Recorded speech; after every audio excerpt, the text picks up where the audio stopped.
have the guts to play for blood? I'm your huckleberry. That's just my game.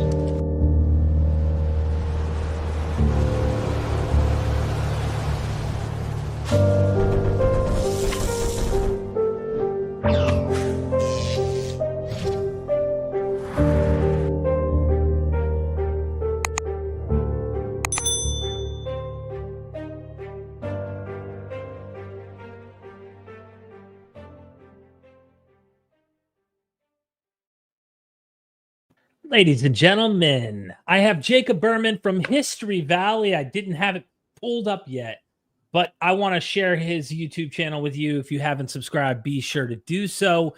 I hear he gives away Gnosis and True Salvation with an occasional indulgence, but nonetheless free. So be sure to go subscribe, check him out, get your education. Look, I gotta mention, Jacob has interviewed more academics than we have at MythVision, wider scholarship in many ways than we have here at MythVision. So if you're interested in a episode, and I would say this is a pro, where the host doesn't get in the way of the academic like me, who can't help himself but want to have a dialogue and not just, have the scholar kind of lecture and explain their position. Jacob is good for that. If I annoy you, if for some reason you don't want to hear me, that's the channel you want to go to, because you know me, Jacob. I'm like, hold on. I need to know more, and I'm wanting to have these conversations. So, welcome back to MythVision, brother. Thank you, Derek. Thank you for having me. Thank you for joining me. You were here in person 5-6 months ago. We did some recordings. I'm throwing a number up there, and one of those was something we haven't made public yet. That was traveling back and kind of looking for the development of Yahweh and where the God before the God before the God before the God comes from.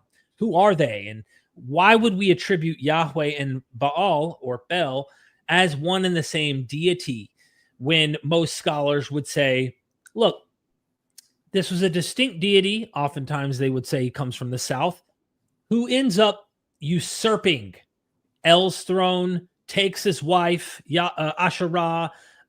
Pretty much he's a foreign god that ends up absorbing all the qualities of the deities that were local and native to this region and to these people of this particular region. So there are different hypotheses. In fact, I just ordered this and it's out. I took a picture recently.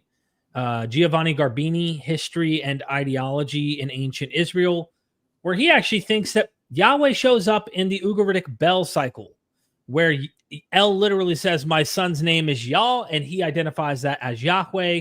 He also uses Porphyry's mention in Eusebius to kind of solidify that even into the Common Era, they're still calling their deity Yahweh, the same deity that's from the Phoenician Baal cycle at Ugarit and stuff like that. So anyway, enough from me. Jacob, you have something you want to share with us. Yes. And before we get into the slides, it has to do with, we're not going to be able to go through all the exact parallels in exactly the way I would intend it in a full-scale documentary that I do need to make. But we'll go through enough of them where people will get a pretty good idea what's going on here. First off, I'll just start by saying that there are multiple deities in canon called Baal. There are several of them. Right. But then you have Baal Hammon. That's not a god I want to spend too much time on. I don't even really have any slides dedicated to Baal Hammon. But the point there is that in Carthage in North Africa, Baal Hammon worship had to do with practicing infant sacrifice.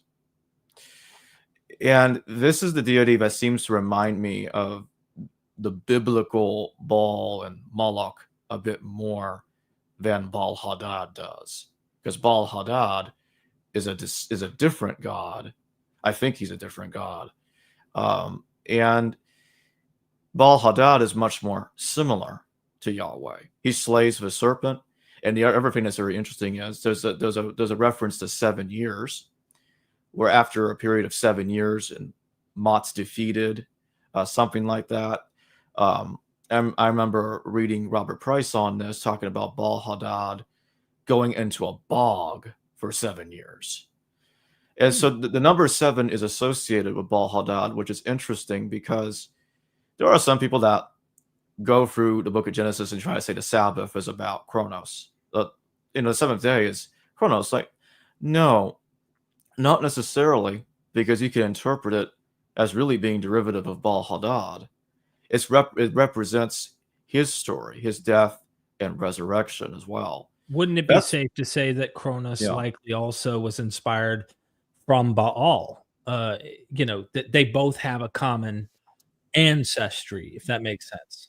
I mean, there are certainly parallels. I would look at it more like in the Hittite text, which in the Hittite text you had Alalu, who was overthrown by Anu, and then Anu is overthrown by Kumarbi, and then Kumarbi is overthrown by Tishub. Tishub is Ishkur.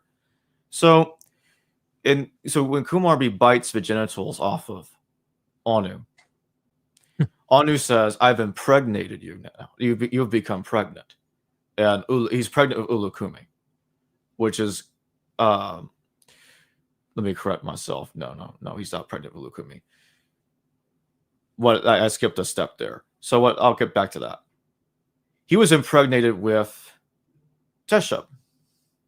And Teshub bursts out of Kumarbi's skull. Where have we heard this before?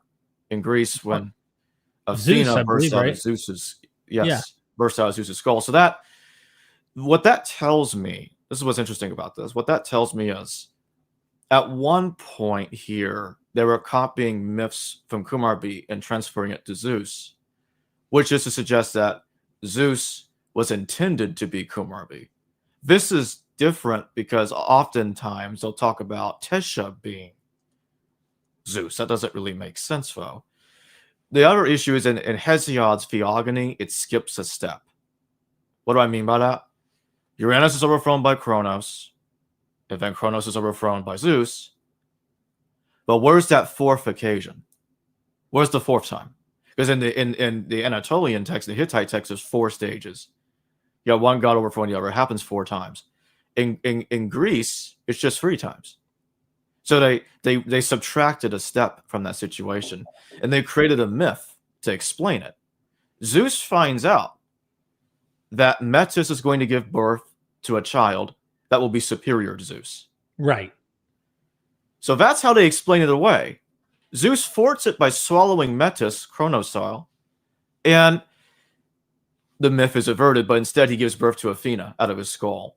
That tells me that if they continued the story, Ishkur, there would have been a more direct equivalent to Ishkur as Zeus's son. If they continued the story. That doesn't make sense of Zeus as Ishkur. That makes more sense if Zeus was originally intended to be Kumarbi. And that's why he plays the role of the skull birther. Okay. Yeah, we took it into there real quick. Shout out Daniel Kyle, gifted 5 memberships on MythVision side and on a History Valley side. We really appreciate the support, Daniel, all the support we can get to continue doing what we're doing. So thank you, everybody. We really appreciate that. Thank you. So, okay. Baal and Yahweh are one and the same. There's this idea that I've actually talked to Niels Peter Lemke about this, and he thinks that, yes, they're one and the same. So rather than trying to explain Yahweh is this foreign deity that penetrates the Israelite religion, having to explain how a foreign god could infiltrate, and then not only infiltrate, but then usurp all of the pantheon to the top. If we looked at Marduk, for example, I don't think Marduk was an external foreign deity that then came in. I think he was birthed within the native region of that pantheon and then ends up at the top of Babylonian, mythology. So, what makes you think Baal and Yahweh are the same, or do you want to pull up the presentation and take us through some of the data? Let's go through the slides. Okay. The slides are probably not completely perfect, but they'll give us a pretty close picture of what I'm talking about. Let me remove the chat so that we could see. Yeah. Hold on. Let me where do you But go I to will do say, that at? Yeah, Marduk is going to be very much involved in this discussion. And before that happens, I want to make it clear that I'm not asserting that Marduk is Ishkur. but there are definitely Babylonian stories where Marduk is taking over Ishkur's role. We'll get to that in the later parts of this series of slides. All right, so who is Ishkur? Well, basic stuff. Ishkur is a storm god. He's a god associated with agriculture, weather, and also capable of starting floods. I'll pull up the text for that later. There's a slide where that's mentioned. Now, James Anderson, Professor James Anderson, an expert in Near Eastern myths, he has this to say, and this is what I want to point out here. It talks about, he says at the top here, I have my mouse up at top so everybody can see where I'm reading. Ishkur was also used to denote Hadad and other manifestations of the storm god, including Adu Baal.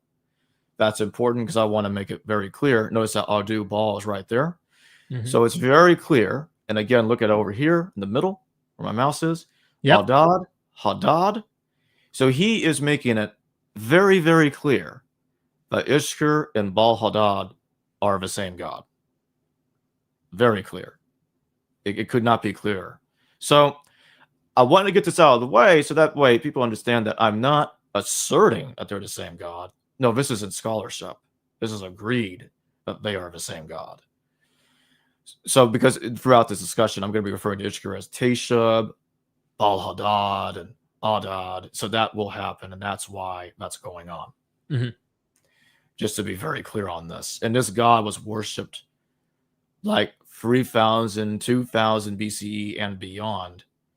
So this is like way before Yahweh enters the picture. Right. Way before. Now, Theodore J. Lewis has this to say about Ishkur, Hadad, Hadad, right there, where the arrow is pointing. And again, I'm using Theodore J. Lewis again to prove my point that it is widely accepted in scholarship that is exactly the same god. Gotcha. We'll move on to the next slide. Now, this is where things get interesting. I know on the bottom here that Yahweh causes the great flood in the book of Genesis. We see here it says, this is from Jennifer Pantoja. Their book's right here. So, when the Lord is raging, the heavens tremble. At Ishkur's wrath, the earth on its part also shakes. The great mountains are all thrown down. Decked with August's fearful splendor, who with his whoop herds together the thick rain clouds. Now it continues to go on, and it talks about how he's causing he can cause massive floods.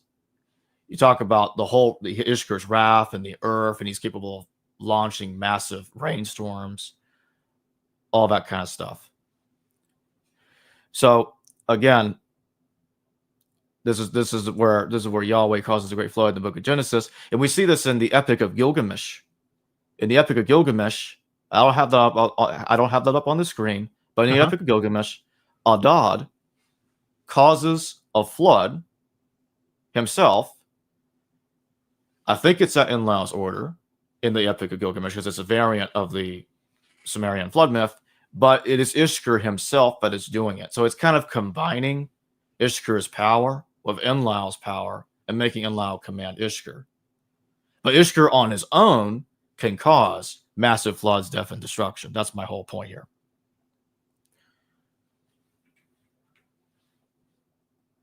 Now, this is something that's very interesting because we see here, this is from J. Edward Wright, The Early History of Heaven. He notes a myth, a Mesopotamian myth that talks about Shamash and Hadad brought him into their assembly. So they're taking Enman-Daranka, a king of Sippar, and they're taking him to heaven. Remember, Hadad, that's Ishkur. He's involved in taking Enman-Daranka into heaven. And when we see in Genesis 5:24, Yahweh takes Enoch to heaven. I don't really need to say much more about that. These parallels are widely understood in scholarship. So the story, so Ishkur appears in the story as part of the pair. So Utu, who is Shamash, and Hadad, who is Ishkur, are taking Enman-Daranka into heaven, and Enman-Daranka gets turned into Enoch in the book of Genesis. But the point that I'm making is we got patterns. So So Ishkur has the power to cause floods, and he's involved in taking people into heaven. So both of those things are true, are actual parallels. So let's just keep going.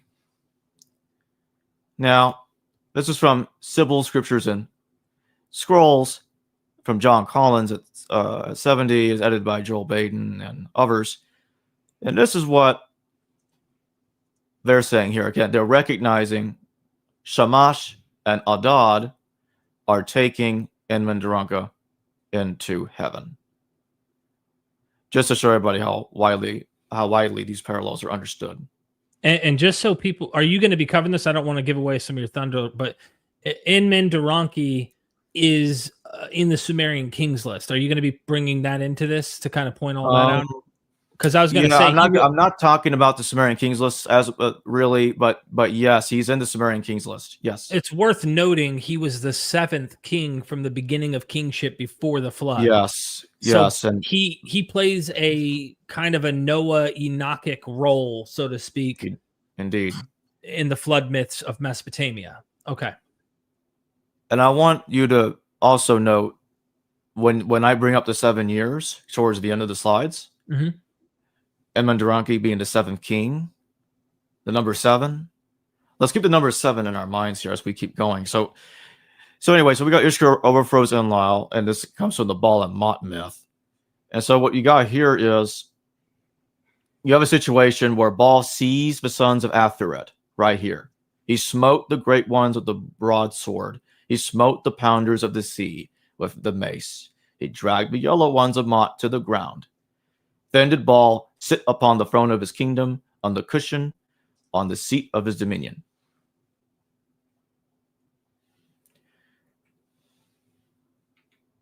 The next slide I got Ishkur is Tishub. I'm going to read from this excerpt from the song Hadad real quick. Why are you destroying mankind, says Ea.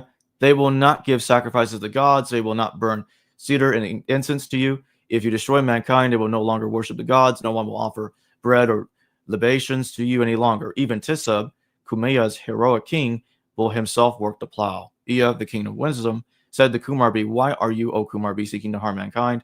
Does not the mortal take a grain heap, and do they not promptly offer it to you, Kumarbi?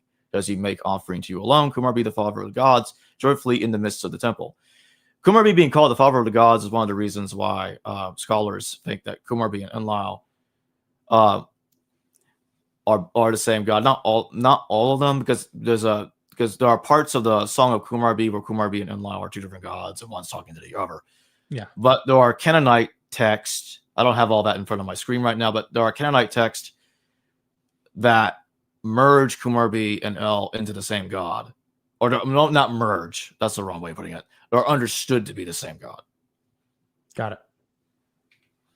And Alberto Green, he is noting that it is understood that Tishub is Hadad, because he says here, the popularity of Hadad among the Hurrians is also apparent in the Nusi text, which identified a Hurrian storm god Tishub with Hadad.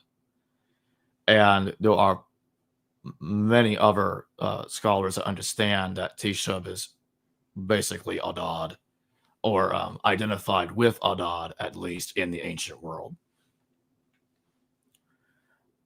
And Ian Rutherford talks about similarities, but also the stories of the Song of Hadamu and the Song of Ulukumi. So we see that Hadamu, an eel-like sea monster, child of Kumarbi, and a daughter of the sea god. Hadamu succumbs to being seduced by the sonic and visual charms of Tishub's sister, Suska, a motif that Noga Ayali Darshan has recently argued is borrowed from an earlier narrative of the storm god's conflict with the sea, which originated somewhere in the Levant. That makes sense to me, because it seems like to me that the Hittite text, because we're going to get to the 70 sons, we're going to discuss the 70 sons a bit more here pretty soon here. The 70 sons of Atharet are being positively put as Tishub's allies, which seems to be countering the Canaanite narrative that the 70 sons were slaughtered by Ishkur, or Baal Hammon, as he's called over there. So we'll come back to that soon. Now, in the Song of Ulukumi, which provides us more information on the situation, the longest of the extant texts of free cuneiform tablets narrates a fervent conflict between the gods and a blind and deaf stone giant, Ulukumi, a son of Kumarbi. Now, just so everybody gets the background of that story, Kumarbi has intercourse of a mountain. And the mountain births Ulukumi, just so we know where he came from. Oh, and Ulukumi, whose name means destroy Kumia, that home of Tishub, is also described as a Tarpanala. Kumarbi has the infant Ulukumi planted on the shoulder of Baluri, a sort of Atlas figure, who supports the heaven and earth. The sun god sees him growing in the sea. It was standing like a shaft with the sea coming up to its knees, and reports to the gods who go to Mount Hazi to observe. They initially try having Saska seduce it again, but a great wave of the sea points out that this is futile. This motif clearly presupposes a song of Hadamu. Then the storm god and the gods drive their chariots against him, but they fail, and Habat, watching the battle, wonders whether her husband is dead. Eventually, Tazmisu advises Tesub to visit Ea in Apzua, the Mesopotamian Apsu, the subterranean waters. Ea in turn visits Abaluri and persuades the primeval gods to release the copper cutting tool in order to detach Ulukumi from the ground.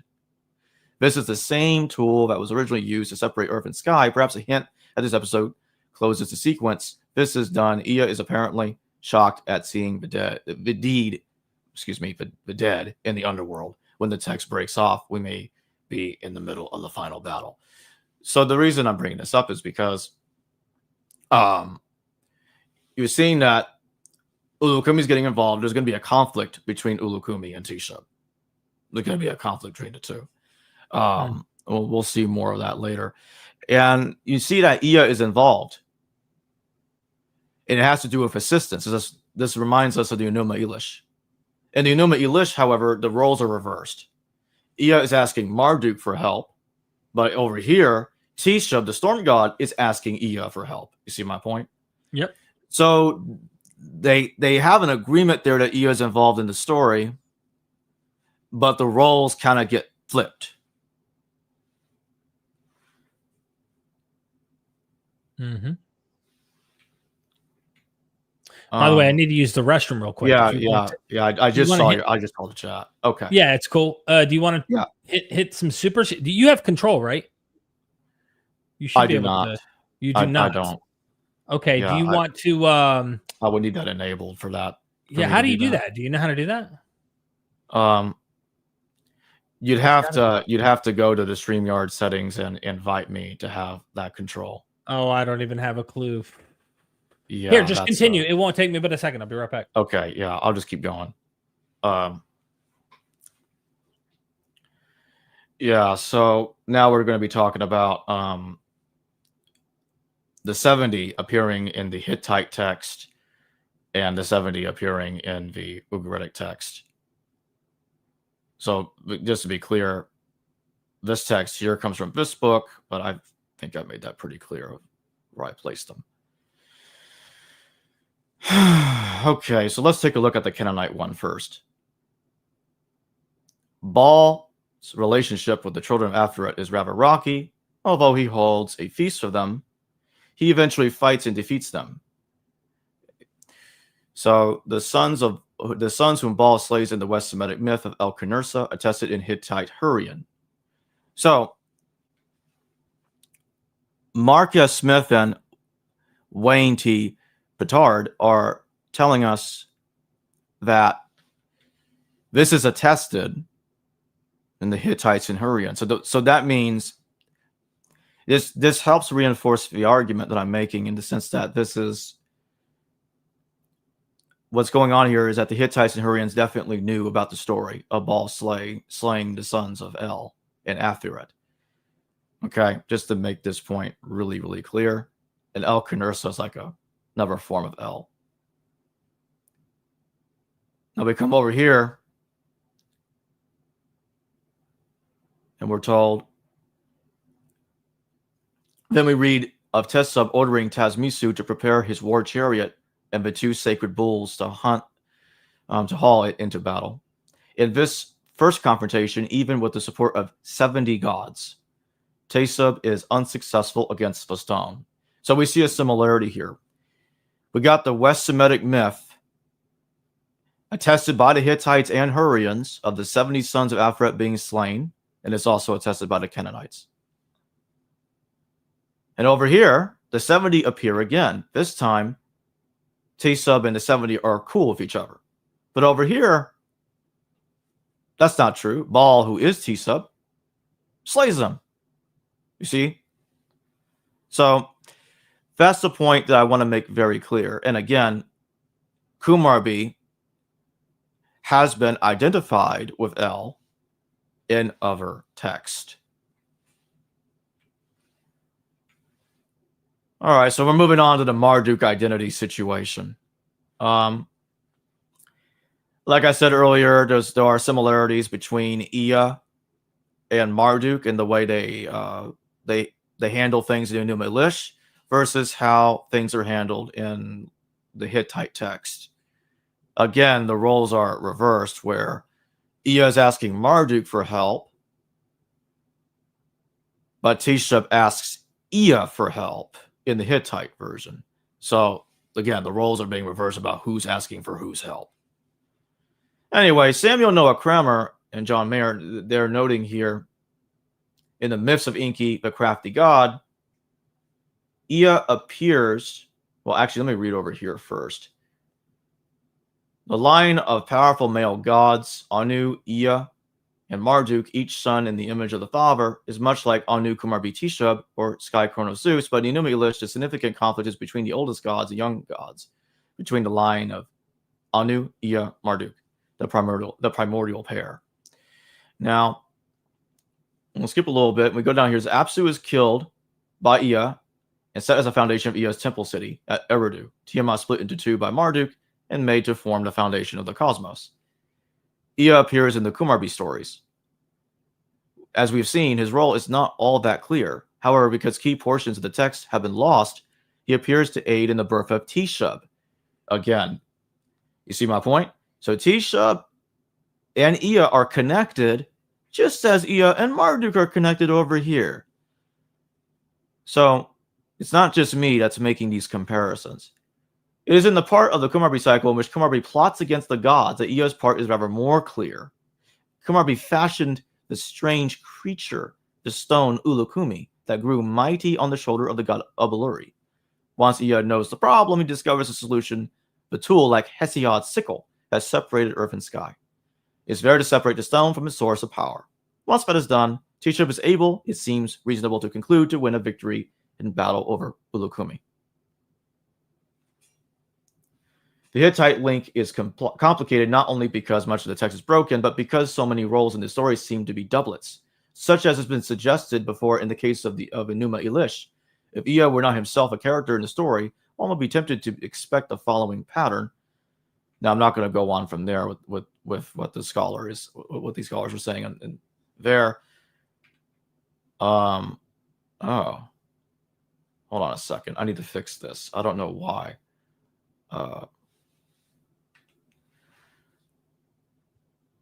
I'll put that back up in a second, but for some reason, Okay. oh, I see the problem. Still cool images. Yeah, they are. Dragon slaying. It's always awesome to see that kind of stuff, though. Let me put it back up. I got the images fixed. It was just a little bit. The bottom image was out of place there. All right, so on the bottom there, we got Tishub Ishkur slaying Ilyanka on his Song of Ilyanka. And then on the top, we got Yahweh slays Leviathan in the book of Isaiah, so that's the top right. In the top left, we got Marduk slaying Tiamat and the Enuma Elish. You look at the way that the serpent's depicted down the bottom here, where Ilyanka is like this wiggly serpent, and it's very close to how Marduk is depicted over here, slaying Tiamat. Now, what's interesting is we got Sharuma assisting Tishub is Ishkur, in defeating Ilyanka. And this reminds me of Michael helping God to defeat Satan.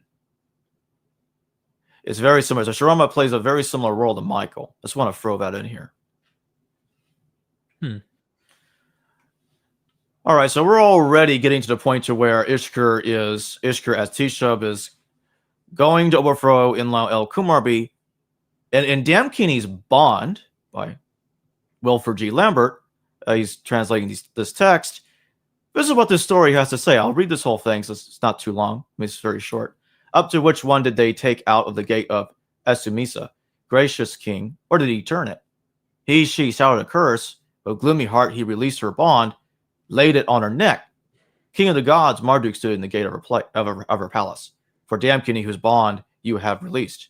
The gods of Esumisa, Marbiti of the Apsu, conquered them altogether. And their Miss Inlail addressed Marbiti of the Apsu. You are Marbiti of the Apsu. You are a gracious king. Why do you conquer us as if we were evil? You see that? Mm-hmm. So Inlail is saying that they have been conquered by Marduk. And he's asking Marduk a question. Why did you conquer us as if we were evil? So let's keep going. The king of the gods, Marduk, opened his mouth to speak, addressing Inlail. Come consult with one another among your Anunnaki. With one accord, come to a common decision. Since you said, what have we done that Marbiti of the Apsu plans to defeat us as evil? Thereupon they spoke to Damkini. Let your bond, which you released and could not do up again, be shown to later gods, and let later people who would not know see it. All right, so Marduk is over here. To me, he's clearly playing the role of Ishkur as the one overthrowing Enlil. Because this is outside of the Enuma Elish. This is not part of the Enuma Elish. By the way, just to be clear, this is not the full text of Damkini's bond. This is just part of it. But even the whole text itself is relatively small. But there was no need to have the whole thing here. But this, what I do have here, should get the point across that Enlil has been conquered by Marduk, according to this text, along with other deities. Now, Marduk is playing the role of Ishkur. Now, there's a problem with the claim that could be made that Marduk is Ishkur, and that's something I do not think is correct. Because Marduk's name, I'll pull up a slide soon that will show this, is a son of Utu originally. It's even in his name. His name means son of Utu. So he wasn't originally Ea's son. He's been given these stories. He was a much lesser god originally, but he was given these stories. He was given the roles of Ishkur as Marduk became more popular during the Babylonian period, Neo-Babylonian period. And to my point, so CJ Chrysostomo tells us the description plays on the traditional writing of the name Marduk. Amar Utu, an interlingual phonetic analogy, procures Mar Utu, the son of the sun. See that? Son of the sun. That is the philological explanation, rather than reading the two signs as a compound with the reading Marduk. Understands the signs separately, reading Amar Utu, which would literally be calf of the sun. On the bottom here, Mari Utu, son of Sama, son of the gods. That's even in the Enuma Elish. That's a contradiction. He can't be both the son of Ea and the son of Utu at the same time. Come on. So what that indicates is, and there are scholars that have hypothesized this, and I think it's true, that Utu was originally the father of the god that became Marduk later. And when that happened, for some reason, Marduk's father gets swapped out with Ea as the dad instead, and then Marduk is given these stories of Ishkur. He's not just given the stories of Ishkur, he's given the stories of other deities too. So many other gods are having their roles transferred to Marduk. Even their names are transferred to Marduk, like their titles. Because Marduk is becoming like super powerful. It kind of reminds me of how Yahweh also goes through a similar situation. I mean, I do think Yahweh is mostly a copy of Ishkur, but Yahweh having a lot of titles is what I mean. It's very similar to Marduk in that respect. We're moving on to the Hyksos. So early 2nd millennium BCE to the mid 2nd millennium BCE, around that area. Donald B. Redford mentions the Egyptian storm god Seth was been introduced as a dynasty's god, with every reason to believe that he is actually the Syrian Canaanite storm god Hadad Baal Saphon, because a cylinder seal of his representation is known from. Okay, it breaks there, but this part of it is all I needed. I want people to understand that Baal and Seth were understood to be the same god by the Egyptians. Now, this is something that I'll come back to Baal being the major deity to Hyksos in a minute, but this is gonna break from that narrative real quick. Telepino is a son of Tishub, or Telepinus, as his author spells it. The son of Tishub is the god of Yoth, agriculture, and fertility. Occasionally, he would leave the area. His absence created numerous difficulties.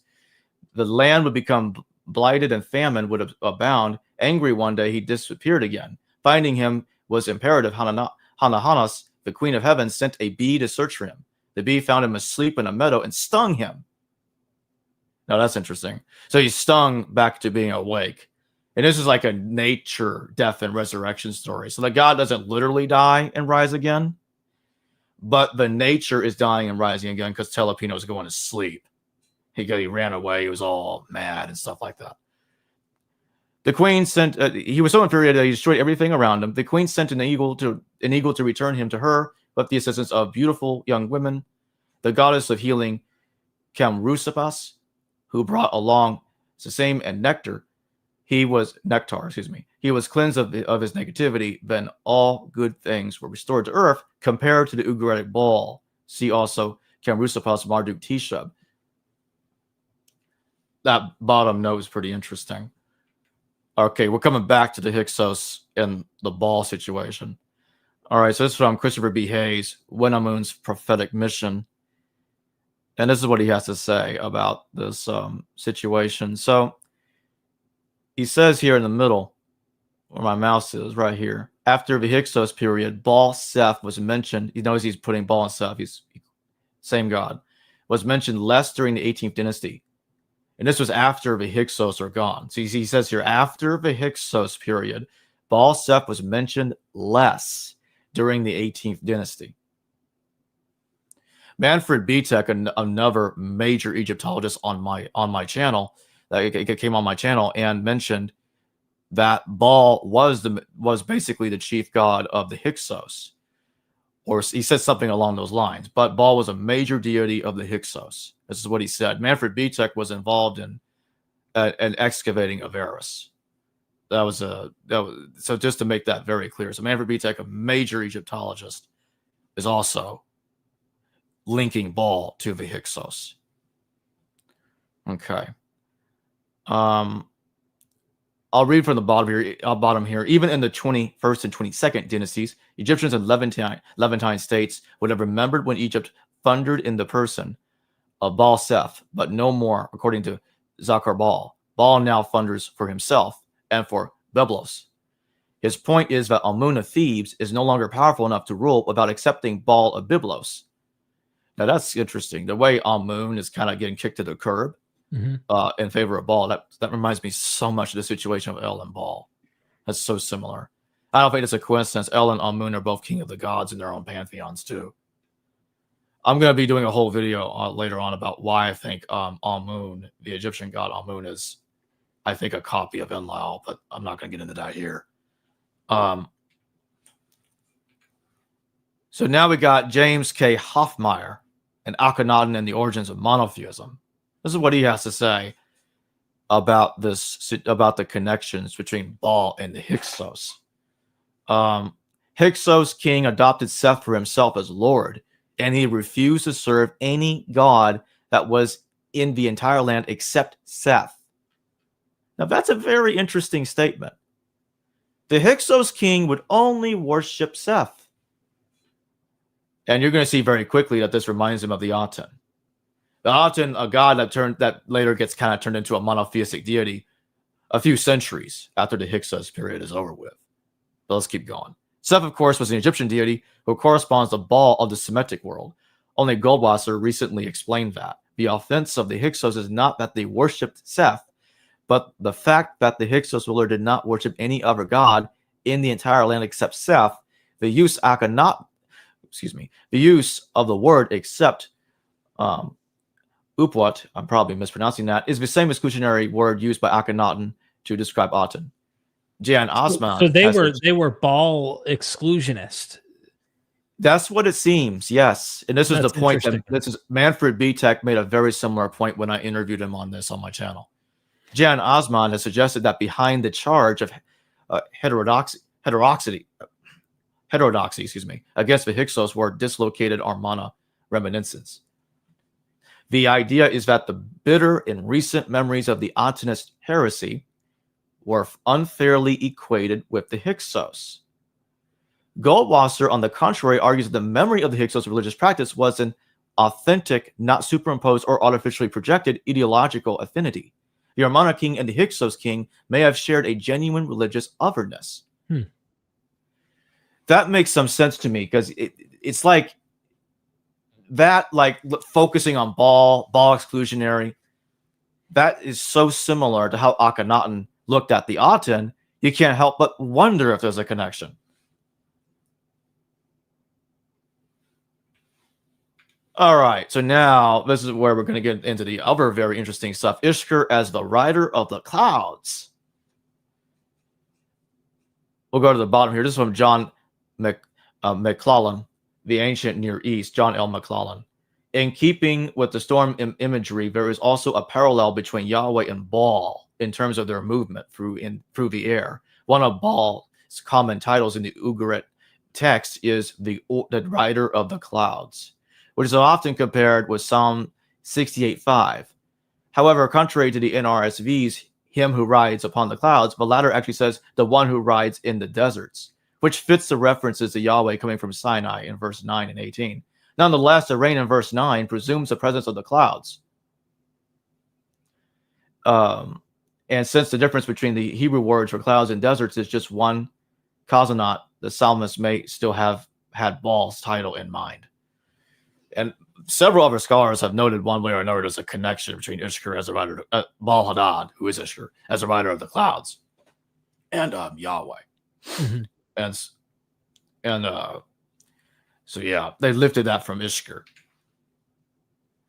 Now this is a very big deal. This right here. I'm about to mention.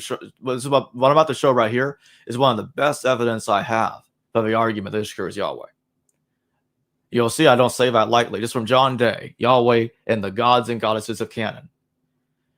I often hear all the time that Asherah is Yahweh's wife. Asherah is Yahweh's wife. Well, not all the Jews thought that. In the Elephantine Papyri, they said it was Anat Yahu. Let's look at the top here. Seems it seems indubitable that the goddess Anat. Indubitable. I don't know why I pronounce it like that. Okay, I butchered it too. Yeah, that the goddess Anat in the form of Anat Yahu did function as Yahweh's wife among the Jews at Elephantine in the 5th century BCE. So Anat, who is Baal Hadad's wife, okay? So it's another form of Asherah, but it's Anat. So again, you could probably, yeah. It's Anat Yahu instead. But my point is, Anat Yahu, and I'll give my opinion here. I do think Anat Yahu was Baal's original wife, and Asherah was just the mother of Yahweh. And what happened was Asherah and other Jewish groups viewed Asherah as the wife instead. So I think there was a disagreement among which one of them was the wife. But I still find it significant that the Elephantine Jews said that Anat Yahu is Yahweh's wife. That doesn't change. Okay. So the Elephantine Jews, okay, in Elephantine Egypt, and the Canaanites are talking about the same goddess. Anat is Baal Hadad's wife in the Baal cycle, who kills Mot, drags Mot's dead body out of the underworld, brings Baal back from the underworld and resurrects him. That Anat is Yahweh's wife in the Elephantine Papyri. This also closely, I don't know if you saw the documentary I did on Yahweh, the dying and rising God, but like, right. If they are technically shared, the deities are the same, Yahweh and Baal in some sense. Yeah. They have the same wife. They have the same attributes. They're riders on clouds, as you pointed out. Ishkur, Baal Hadad, Yahweh, you name it. Once you start seeing the fracture of various cults that are trying to, nope, we need to be at Jerusalem. Nope, we need to worship him like this. Nope, he shouldn't have a wife. All of that is when we start getting these Hosea passages that say, don't call me Baal anymore, but call me Yishi, my husband. Yes. Yishi. Don't call Yahweh Baali or Baal anymore. And then you have the Baal competition with Elijah, and we're going to get to that. Some of the super chats actually have some interesting questions related to this. Right. But this is an interesting thing. So the real debate, and we're not certain of, and Jacob's not saying he's certain, he's just persuaded, is that Yahweh and Baal were really one and the same deity. Whereas, the other perspective is that no matter what you do, you can't escape this. That Yahweh either absorbed an existing attributes to a deity that was already there, or was one and the same with this deity. Either way you shake it, one thing has to be true amongst these two things, it seems. Right? Well, I think I'm almost done with the slides, but I want to respond to what you said and also to what you said earlier about Yah, son of El, in the Canaanite text. I am familiar with that text. Yep. I think, honestly, that's just Yam, the sea god. That's what he says that in this book. He just disagrees. Yeah, Yam was just one of Baal's enemies, and Yam gets defeated very quickly. And Yam, he does have some similarities of Yahweh, and I mean some. It's not much. But Baal significantly outnumbers the similarities to Yahweh than Yam does. And to me, the Baal Hadad to Yahweh identification is the one that explains Hosea. Why did Hosea feel it necessary to say we can't call him Baal anymore? Really? It's in Hosea 2:18 or Hosea 2:16, depending on which Bible you're reading. Right. But why did Hosea have the author of Hosea? Why did he feel it was necessary to say don't call him Baal anymore? The Yam theory doesn't explain that. The Baal Hadad theory, it explains it. Well, he's saying, of course, Yam appears in these texts, but he is arguing. If I may share, go ahead and finish sharing yours, then I'll share my screen and show what he actually says on the page, so we have an understanding. Okay, fair enough. So Yahweh versus Baal by Norman C. Hobble. Now, this is what he has to say about it. I got the arrow pointed over here so everybody can follow me. This is about the Sabbath, by the way. This is presumably a reference to the annual harvest. At the end of 7 years, Mott, who is also aggravated by Baal's assassination, Amat's half-brothers, challenges Baal to a duel. So you got the 7. We're coming back to number 7 again. There's a 7-year period. And Robert Price also talked about the 7 Baal being in a bog for 7 years. And so there's a situation where Baal is involved in something, and there's a 7-year period. When you go to the book of Genesis, we get, okay, so God makes everything in 6 days, then he goes to rest on the 7th day. So I think that this is about Baal Hadad and his conflicts with Mott, Baal's resurrection. That's what I think. That's why I think the Sabbath was derived from. I think it came from this, from this situation. This is a list of parallels I put together to conclude my slides. And most of this was covered. In fact, I think I'm pretty sure I covered each of these practically. So Ishkur is viewed as the son of Enlil. Yahweh was viewed as El's son. Ishkur slays the 70 sons of El and Aphirath. Yahweh is one of the 70 sons of El, and he defeats the so-called false gods. And what I mean by so-called false gods is that you don't have El. You're breaking up. You're breaking up. Say that again. Can you hear me? Yep. You're good now. I think Yahweh was trying to defeat your audio just now. So yeah. Was I talking about the 70 sons when I broke up? Yeah, you're in Yahweh is one of the 70 sons of El. Okay. You said that, but then you were explaining what it means. Okay. Yahweh is one of the 70 sons of El, and he defeats the so-called false gods. Now, what do I mean by that? Well, Yahweh doesn't defeat the 70 sons in one go. There's no story like that in the Hebrew Bible, but Yahweh, you know how he's going around and having his worshipers destroy idols, say, your God is false. That's kind of how he does it instead. So it's gradually happening where it's explained like, okay, Yahweh is going to humiliate the idols. And say that these are lifeless idols. So that's how he overthrows the gods. It's put differently to make the other gods seemingly not real, but which is ironic since the book of Exodus says that Yahweh is a jealous God. Well, that does indicate that at one point they were more than just idols in the minds of more ancient Jews. Ulukumi rebelled against Ishkur. Satan rebels against God. Ishkur was the chief god of Hyksos, the people that invaded Egypt and later left. Yahweh is credited with leading the Jews out of Egypt. Ishkur has a son that died and rose again named Telepino. Now, this parallels weaker to a degree because in Judaism, God doesn't have a son that died and rose again, obviously. But in Christianity, he does. It's Jesus. In Christianity, Jesus is Yahweh's son who died and rose again. Now, whether there's an exact connection there, I'm not sure. But it's a parallel worth noting that Ishkur had a son. And what I mean by died and rose again, just to be specific, is that when Telepino ran away, as I read earlier, he ran away and the bee woke him up and nature was brought back to life. That's what I mean. So it's not exactly the same as a typical death and resurrection. It was a death and resurrection involving nature and Telepino falling asleep, which also, by the way, sort of reminds me of the Sabbath in Genesis. Ishkur was referred to as Baal Hadad. Yahweh was referred to by the title Baal at one point in the book of Hosea. That's why I pointed that out. Ishkur slays a serpent. Yahweh slays a serpent. So, Ishkur slays Ilyanka. Baal slays Tannin. Yahweh slays Leviathan. You see the point. Ishkur took Immendaranka to heaven. Yahweh took Enoch to heaven. Ishkur's wife is Medemsa in the Sumerian text. Is in later texts referred to as Anat, the consort of Baal Hadad. Yahweh's wife in the Elephantine Papyri is Anat Yahu. Ishkur rose out of the ground after 7 years. Okay, the way I put that, I'm going to admit I probably made a mistake with the way I articulated that, but this has to do with Baal Hadad and the 7-year period and him fighting Mot. That's what that involves.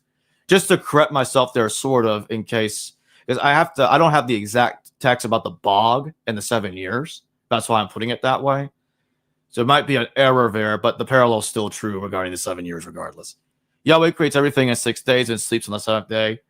Ishkur is referred to as the one who rides the clouds.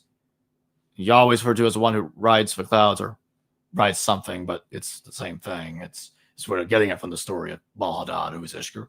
Ishkur is credited with causing floods. Yahweh's credited with causing floods. That's the end of the parallel. There's actually more that I could have gone into than that, but this is many of the parallels. And to my mind, there's no deity in Mesopotamia that comes even close to having a list of parallels like this to Yahweh. Not even close. Even if I got rid of the Telepino things, that has to do with it sort of parallels to me the Sabbath, but it also parallels the Christian Jesus death and resurrection, sort of.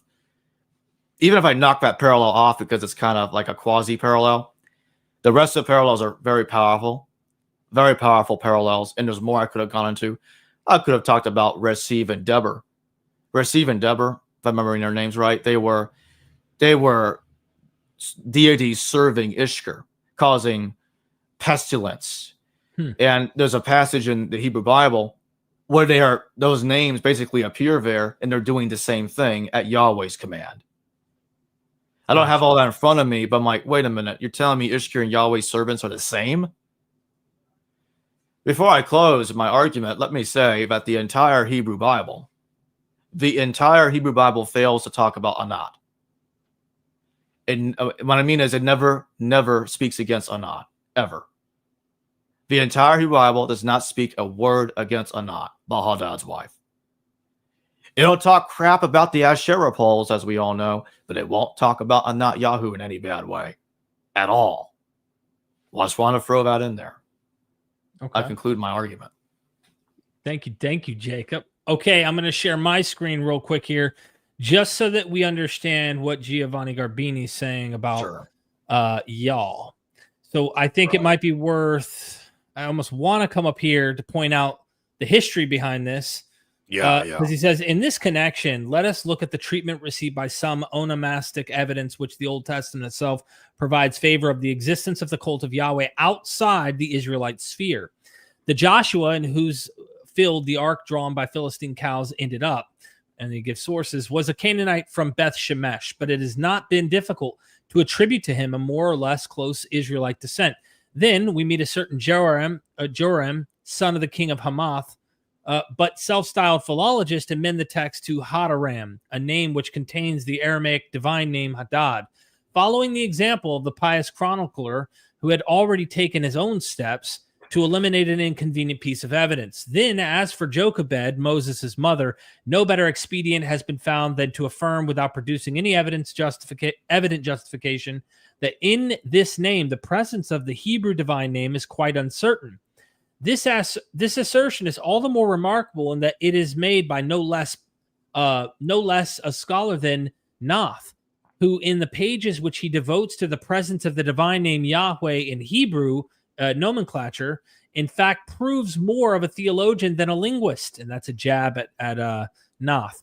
This is demonstrated clearly by the final words of his investigation, in which, having summarily liquidated the Amorite onomastica, and having also turned Yabibi, the Aramaean king of Hamath, known to us from the annals of Sargon II, into an Israelite, he calmly went on to say, thus, in no case is the name Yahweh to be encountered outside and independently of Israel.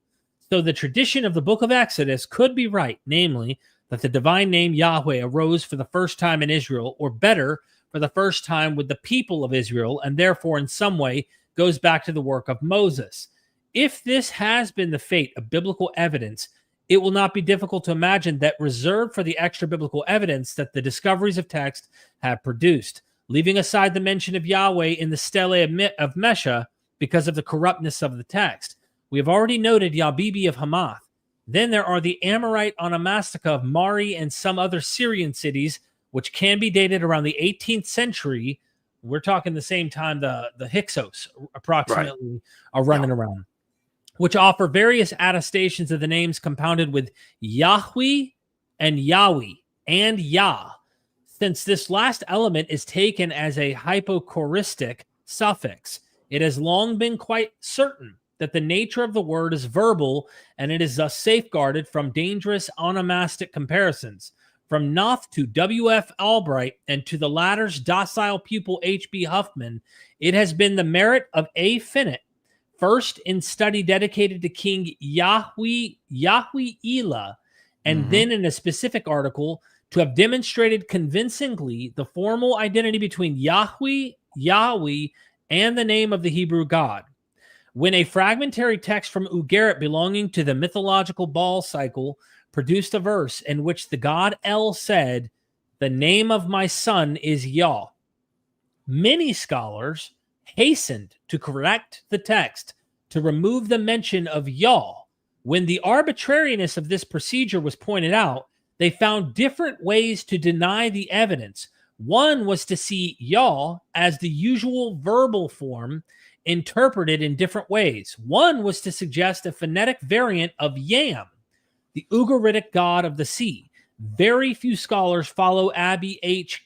Cazeles in accepting the existence of the god Yah at Ugarit, even though he is a god who, moreover, continues to be attested in the area even in the next millennium, as Porphyry testifies in Eusebius' preparation of the Gospels, Preparatio Evangelica, when he asserts that the god Yah or Yeo, which is Yahweh, this is literally the same god in the same area that the Baal cycle was discovered a millennium later, was worshipped at Berytus. So this was something me and M. David Littler talked about. So just to point out, it's not, look, it could be a debate or a coin toss if you went, well, Yah here could mean Yam, or it could be Yahweh. And the fact that they had Mari text and stuff that are way older that carry the same phonetic attributions we find with Yahweh. But the fact that Porphyry, a millennium later, is literally saying through Eusebius's preparation of the gospel that the god Yahweh was worshipped at Berytus, that is the same God. That's Yahweh. And this God literally sacrifices his only begotten son. So this Phoenician counterpart, it parallels everything that this guy is saying, ultimately, that also is shared within Christian theology. So I just figure I would point that out. If you're interested in the book, you can buy the book. I think this is it here. History and Theology in Ancient Israel, Giovanni Garbini, and he goes on and on and on. So anyway, just figure I'd give his argument on what he's saying, and he's using the Porphyry Eusebius material, saying, hey, it's still in the record to the time of Eusebius that people are still worshiping the same God from the same region that we find in the Baal cycle, the same name. Anyway, it's an interesting observation. So thank you for your presentation, though. I guess maybe one question before we get to super chats, if that's cool with you, and that is, you're saying they're one and the same. You've heard the scholarship thinks that this is a deity that infiltrates and then ends up absorbing all of this stuff. Why would you not take that position instead of the one that you are taking? Because it doesn't really explain to me the enormity of the parallels between Baal Hadad and Yahweh. And here's everything. Let me throw this out here. Why couldn't it be the reverse, that they gave Baal the title Yah? Why didn't they give him the name? It could be, one could posit the possibility that this was done to neutralize Yam, whom I think is the one being referred to as Yah, as an authority. Because there's no exact equivalent to Yam that shows up in the Hebrew Bible. Not that I remember at the moment. But the other thing is, Baal being the original, Baal Hadad being the original God that was later renamed Yahweh, is the explanation that explains Hosea better. Because in Hosea, it's telling us that Baal was what Yahweh was called back then. We're going to call him Ishi now. Don't call him Baal anymore. We got to get rid of that. And so there's an attempt to disassociate Yahweh from Baal. And if they were not originally the same God, then Hosea wouldn't really make a whole lot of sense to me. And then there's the issue that this Yah character and older in these other inscriptions, I have heard of these inscriptions before, at least a lot of them. And they're not really, the name sounds like Yahweh. That's about it. There's not a whole lot of parallels. There's some parallels, but it's not a lot. And to me, the sources are a little sketchy. It's not as concrete as the massive amount of parallels that exist between Ishkur and Yahweh. That's how I respond to that. Okay, so then where would the name Yahweh come from, in your opinion? I think they came up with a name for him, and they might have been inspired by the name of a different deity. I'm totally fine with that. To create a unique name, to try to create a unique name for their new version of Baal Hadad, to distinguish him from the other gods. They want to disassociate him from El and all these other gods in canon. And that's what I think they're trying to do. That's why in Hosea, it's saying, don't call me Baal anymore, call me Ishi now. Yeah, but you could even go to Exodus, right? I think it's Exodus 6, where your ancestors knew me as El Shaddai, but my name is Yah, right? Yahweh. So exactly. Does that mean his name was El Shaddai? And then you see what I'm saying? I could have shown links. I could have shown some links between Shaddai and Hadad, actually. Because some have pointed out that Shaddai and Hadad are very similar linguistically, and that would yet again connect Baal Hadad to Ishkur. I mean, of course he's Ishkur, but what I mean to say is Baal Hadad to Yahweh, because Hadad became Shaddai, and so he became God Almighty, El Shaddai. So that actually fits the Ishkur connection pretty well. Okay. So there's a lot of interesting notes here. I wish we had access to interviewing you and I, being able to interview Giovanni Garbini, because he's passed away in 2017. He'd have been interesting to hear. Yeah, imagine what we could get him to like. All right, so here's my thoughts. You pitch your thoughts and then see what he has to say. I think we get to the Q&A if that's cool with you. Yeah, that's fine. Cool. Again, Daniel, shout out for literally membership gifting, MythVision and History Valley members. Thank you, Daniel. Yeah, hopefully they'll maintain the memberships and we can keep on, because this is like definitely how we keep the lights on. Okay, Kevin, I hope I'm pronouncing your name right. Kevin Crawford, thanks for the super chat. Shua, Canaanite man. Bathshua, Yeshua is the same linguistic family. That did not occur to me before. That's interesting. I'll have to look into that sometime. Yeah, these aren't questions. A lot of these are just kind of Statements. Yeah. Again, thanks for the super chat. The Shamash candle in Jewish tradition is named after Shamash, reference the Epic of Gilgamesh, Gilgal, and Sumerian Kings List. Be mindful of Shamash. Thank you. Okay. Yep. Kevin again, onomastic symbolism for Shamash. Shama, Shamayim, Jehovah Shammah, Shamanism, Shimazu clan, Japan variation, etc. So now I'm thinking we need a philologist that we might be playing word games here in some sense and connecting dots.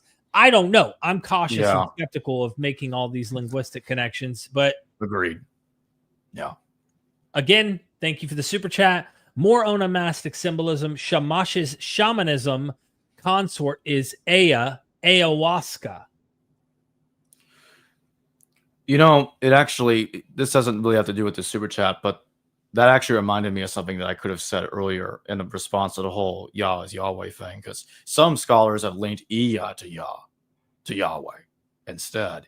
And what's interesting about that is that Iya helped Tishub in the Hittite myth. I went over that earlier.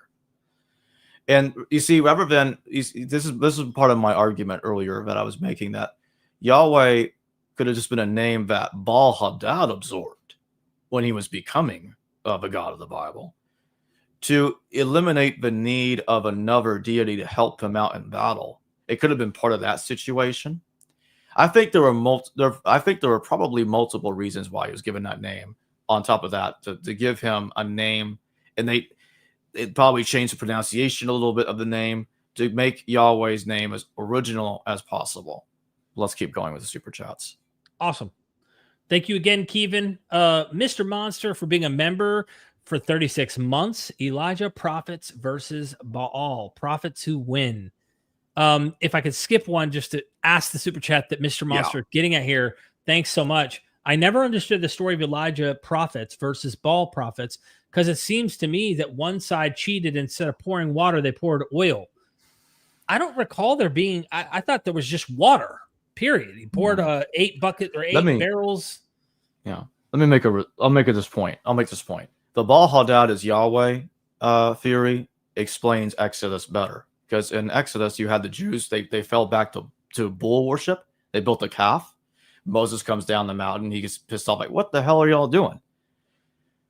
Because it seems like to me they were worshiping Yahweh with a bull, with an image of a bull. Well, which deity had that bull image? Ishkur. Ishkur was worshipped with bulls. He was associated with bulls, and that's what's going on. And they're switching from bull to lamb worship. But again, the Exodus doesn't say that they are worshiping a false god. They are worshiping Yahweh, but they are making an idol to Yahweh. And the book of Exodus doesn't even want Jews to make idols to Yahweh. Not even that. You can't even build idols to Yahweh. That's also taboo in the book of Exodus. Interesting. But that fits the Ishkur connection better than the Yam thing. Gotcha. Solera Knight, thank you for the super chat. The Jewish translators replaced the unspeakable divine name Yahweh with titles Lord, Baal, and God. Greek translators didn't bother to rectify. Or did, this is a question they're asking. I would say that not quite in the way you're saying it, Solera, but to a point, it's more like the reverse. And what I mean by that is, if you look in the book of Hosea, you look at the book of Exodus, the bull worship being earlier than the lamb sacrifice. You got that's definitely indicated, because they did sacrifice lambs supposedly when they were in Egypt during the 12 mythical plagues, but they fell back to bull worship because that's what they were normal. That's what they were used to doing. That's the Exodus is kind of giving us that impression. And Moses is like, no, back, get rid of that. We got to get back to lamb. Screw that crap. And we're going to go through hell now because y'all screwed up and built that damn image. So, and in Hosea, Baal Yahweh was referred to as Baal. So what it's telling me is that in the past he was called Baal. I think even before he was called Yahweh, because that to me makes sense of Hosea and Exodus to me better. So I think Baal's being replaced with Yahweh in the same way that Baal is being replaced with Yishi, my husband, in Hosea. Thank you. Kevin Crawford again. Thank you so much for the. Oh, did I skip one? Oh no, I didn't. Okay, good. Kevin, thanks again so much for the support. Semitic languages are an Afro-Asiatic language. Nigeria to Sumeria, reference Genesis 10:6-20 for context, and Nigina, Shemash's daughter, composite Nigeria. I do think there's definitely hints to more African mythology and linguistic sources that need to be explored. It's something that I definitely have to dig into more, but I know there's got to be something there. There is something strangely confusing about Genesis 1-11, the entire chapter, including Abraham, where it seems like it's talking about Cush, right? Which is in Africa, Egyptian Cush. But then it hints at regions that are in Kish, Kish, which is over here near the Euphrates River, Mesopotamia. And so either the translators made a goof up or there's a mixing of different mythologies from different regions that are going on in Genesis. And that stuff interests me. So I definitely want to dig more into this. And I don't know much about this particular super chat, but I definitely think it may be related to what I'm trying to point out, that there's something going on and maybe they're in communication. Whoever the author of Genesis is knows there's some type of communication between Kish and Cush. But Kevin again, is Shamash, sun god, the biblical character Ham, Hama's son? No. I'm not sure if that works, but I don't know. If I were to look for any kind of parallel to this, my opinion would be looking at the Moses story, where his face shines like the sun because he sees God. And here you have kind of a Hammurabi scenario where Hammurabi's law codes from God. He sees the shining light of the deity seated on the throne on a mountain, that kind of thing. That would be the closest parallel I personally can come up with right now off the top of my head. Maybe Enoch's symbolism of being 365 days, being sun, a lunar or a solar calendar might have something to do with that. I'm guessing here, though. I am guessing. Daniel Kyle, thank you for the super chat. Asherah, Anat, Astarte, the three aspects of the goddess. Asherah is the mother, Anat the warrior, Astarte the maiden, mother, crone warrior. I mean, sometimes they are expressed that way as a triple goddess. So, I mean, you got a little trinity going on there. Yeah. I don't think they were originally the same goddess. That's just a later conflation, but it is interesting. Right. Thank you, Daniel. I imagine there's probably some conflation at times, but you do see their roles are different often in the myths. Yeah. And that's what you were highlighting too. Mm-hmm. Daniel Kyle, again, become a member, support modern scholarship, $5 easy. Yeah. Thank you so much, man. That's right. Absolutely. Crimson 90 member over at History Valley for 7 months. Ishkur equals Issachar. Interesting. Yeah, I've that's something that's occurred to me before, but I'm not sure if there actually is a connection, but it is something to wonder about. It is definitely something to wonder about. At least, is there some connection? Kind of like Samson's name and Shamash, right? That's another. Right. Yeah. There's something's going on there. It seems. Kevin, again, thanks for the super chat. Nigerim and Nigerim Hulgig, he who hates evil. I don't know what that has to do with this discussion, but okay. Yeah, I'm not sure. Thank you so much. Yeah. Thank you, Kevin. Daniel Kyle, El is replaced by Yah. So is Baal replaced by Yah? Yahweh becomes the very nature of the Father and the Father. Christ becomes the Father of the Father's bosom, his very nature. Also see Isaiah passage. I suppose it's a way of looking at it. What I'm saying is that Baal Hadad was given a new name. It's like a fresh new start.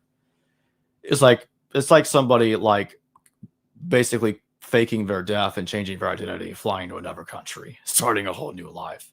That's the analogy that I would give to what happened to Baal Hadad when he became Yahweh.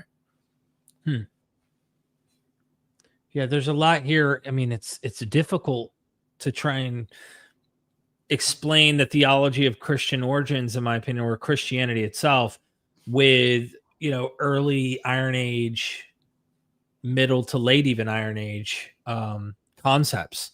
But there's some continuity, and then there's going to be discontinuity between how we are perceiving these things.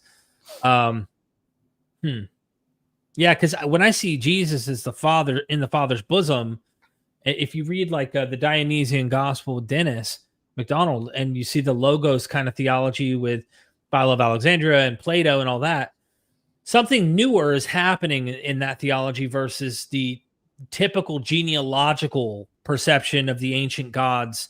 Their families, they have mothers and they have daughters and they have wives, and sometimes their wife is their sisters. I mean, that's how the old world used to rock in a lot of these myths. So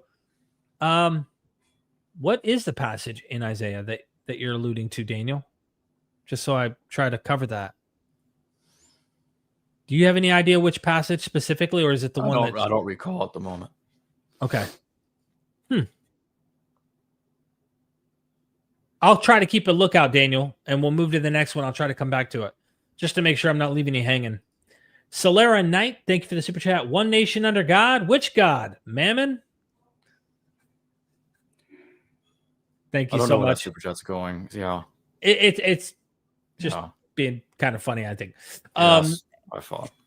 S. Mill, thank you for the super chat. Baal equals Mediterranean coast storm god, and Yah equal desert storm god, and Set equals desert storm god. But Karakuni, only one I heard support Set Yah, though. Yeah, I mean, that would make sense. That's kind of what I believe. I mean, yeah, Ishkur becomes Baal Hadad, he becomes Set. And so it's the same god. And even like I was going through scholarship earlier that the Egyptians recognized that Set was Baal Hadad. I mean, there are some very similar stories there between Set and Ishkur that I'm going to be getting into, and whenever I do the full documentary video about Ishkur, that'll definitely be hours long, because I'll be actually reading the passages, not just the scholarship, but where these texts parallel each other. That's going to take a lot of time. Yeah. I didn't do that here because we don't have that kind of time. Yes, Karakuni would be right, because you have a situation where Set versus Osiris is kind of similar to Baal versus Mot, but the roles are kind of flipped. But there are more to that. There is more to that story. Yeah, we also have this. You have depictions of Set being on Ra's boat. I don't have the picture in front of me right now. We have depictions of Set being on Ra's boat, and he's stabbing Apophis. It's very similar to how Ishkur is slaying the serpent. And Apophis is wiggly serpent. Wiggly serpent, just like Ilyanka. And we know how fun serpents are in Egyptian mythology as well. Like, there's a lot of significance to this. Now, I'm not trying to be parallelomania, but sure. Someone asked, why does MythVision stray away from drawing Egyptian comparisons? If you feel that I have strayed away, I don't stray away from it. In fact, I think there's definitely going to be significant Egyptian comparisons. I mean, they ruled the area for over a millennium during the Bronze Age. And there are probably at times where they ruled the region even after into the Iron Age. But I don't stray. I would say this: I don't know their mythologies as well overall on making the connections, though I know some of their mythologies without a doubt have overlap. But I also see connections to Osiris and Dionysus and Jesus and Osiris. There's all sorts of stuff. So I don't stray away. And if you feel that way, you just probably got to stick around and watch my million videos and Jacob's million videos to see that we do this. We do have academics on that do it. It's easier under the Roman period, of course, to see Greco-Roman sources, but even then, Hellenized Egyptian sources were all over the place too for Christian origins as well. Right. So if that's the case, please don't think we're purposefully straying away from them. I hope to actually cover them in depth over time. Anyway, I just figured I'd address that while we're here because I know that you'll do the same. Did Daniel ever comment what he was talking about just with Isaiah? I didn't see it. I know. Okay, maybe he's not overly concerned about it. I just want to make sure I'm not leaving. I think he did. It's the last super chat. It's the last one. Oh, the last super chat. Sorry. We'll come back up to the other ones above. I just wanted to Isaiah 9:6, for unto us a child is born, a son is given, government shall be upon his shoulder, his name shall be Wonderful Counselor, Mighty God, Everlasting Father, Prince of Peace. From what I understand, this is not in its original context in Isaiah, not meaning what Christian interpretation of it meant. Exactly. From what I understand, this is an actual king that they're expecting who has the titles that, are given to God, but he's supposed to rule the actual kingdom. Not that he is God or things like that. Because when I was a Christian, you read back, you're like, that's Jesus. He's the king who's being spoken about here in Isaiah 9:6. And you know how that goes. Do you have any comments on this, Jacob? Nope. Nope. I don't. Okay. I don't want to hog up all the air here. We did this one. Yeah. Okay. I think there's a lot to be said about Set and Yahweh. I loved what you brought up there. I never really noticed that with the Hyksos stuff, but I know that later Hellenistic authors did it. I thought it was just later Hellenistic authors that were comparing Yahweh and Set. This goes way back. You're saying with the Egyptian Hyksos.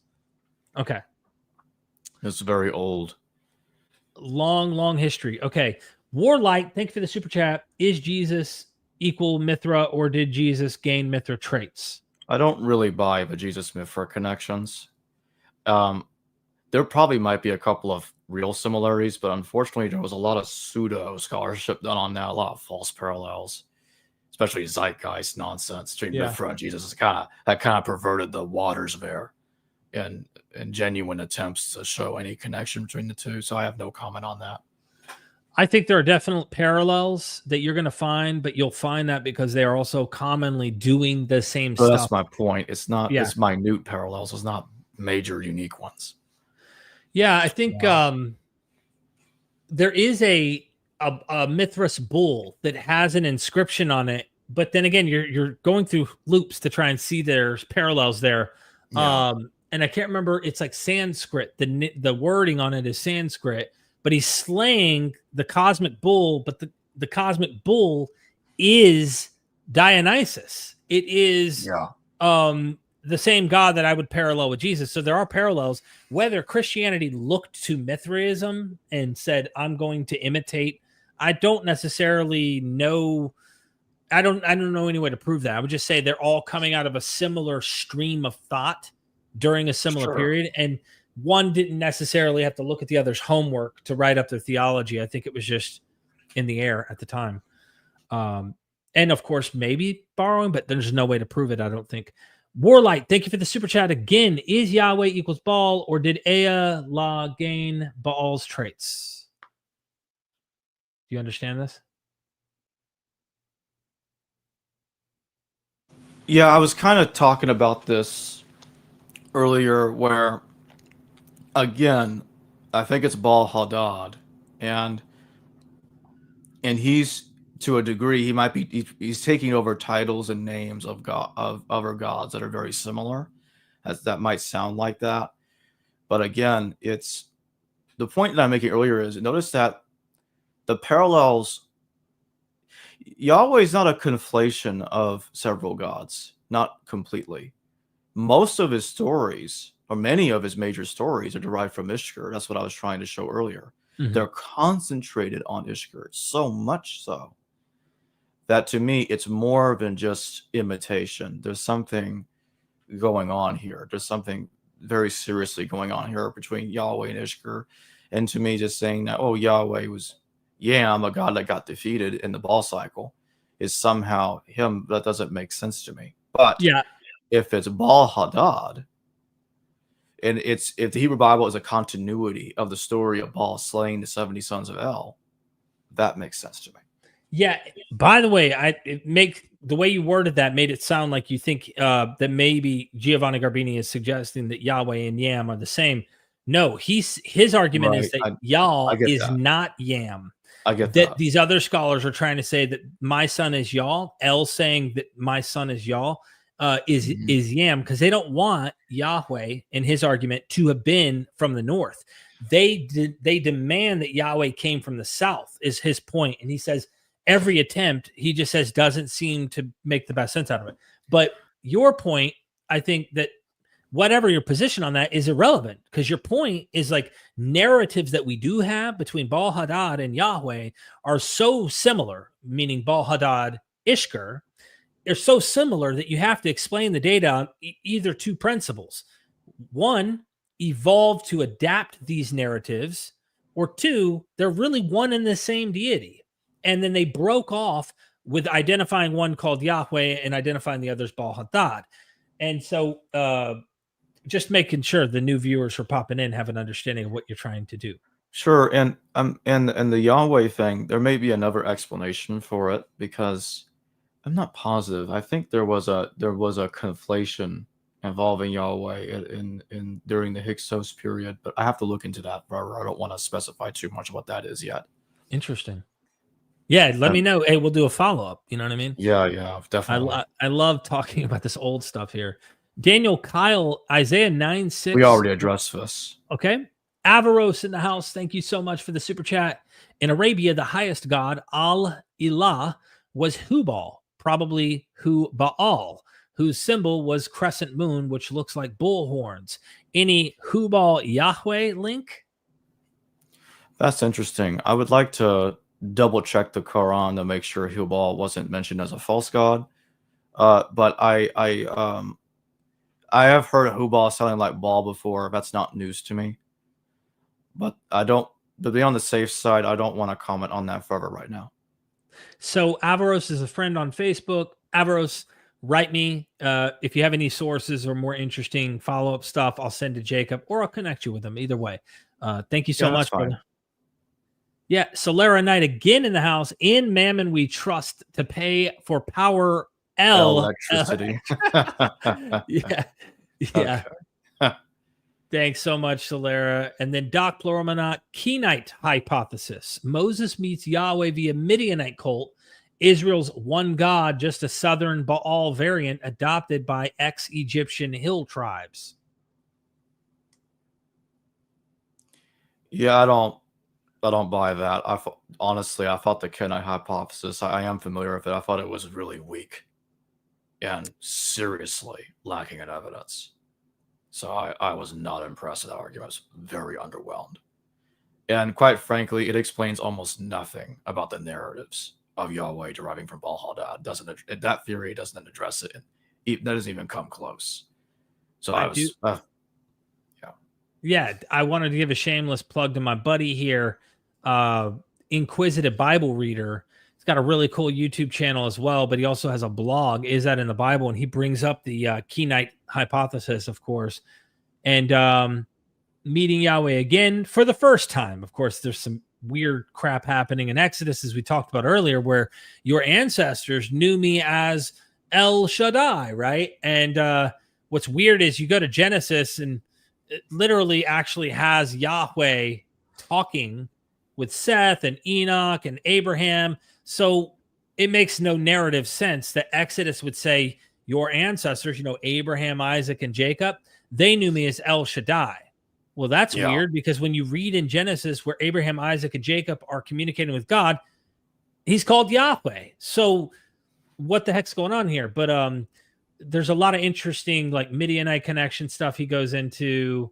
Yahweh elsewhere in the Bible, Seir, Mount Paran. Anyway, it's worth a read just to kind of have an idea. I'll mention real quick. There's a passage, I can't remember where in the Hebrew Bible. I think it's in Isaiah.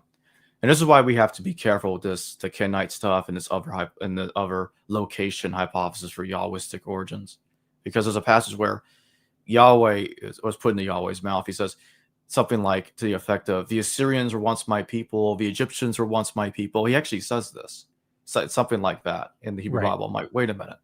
are you conflating different cultures and claiming you were their god at one time? You see my problem.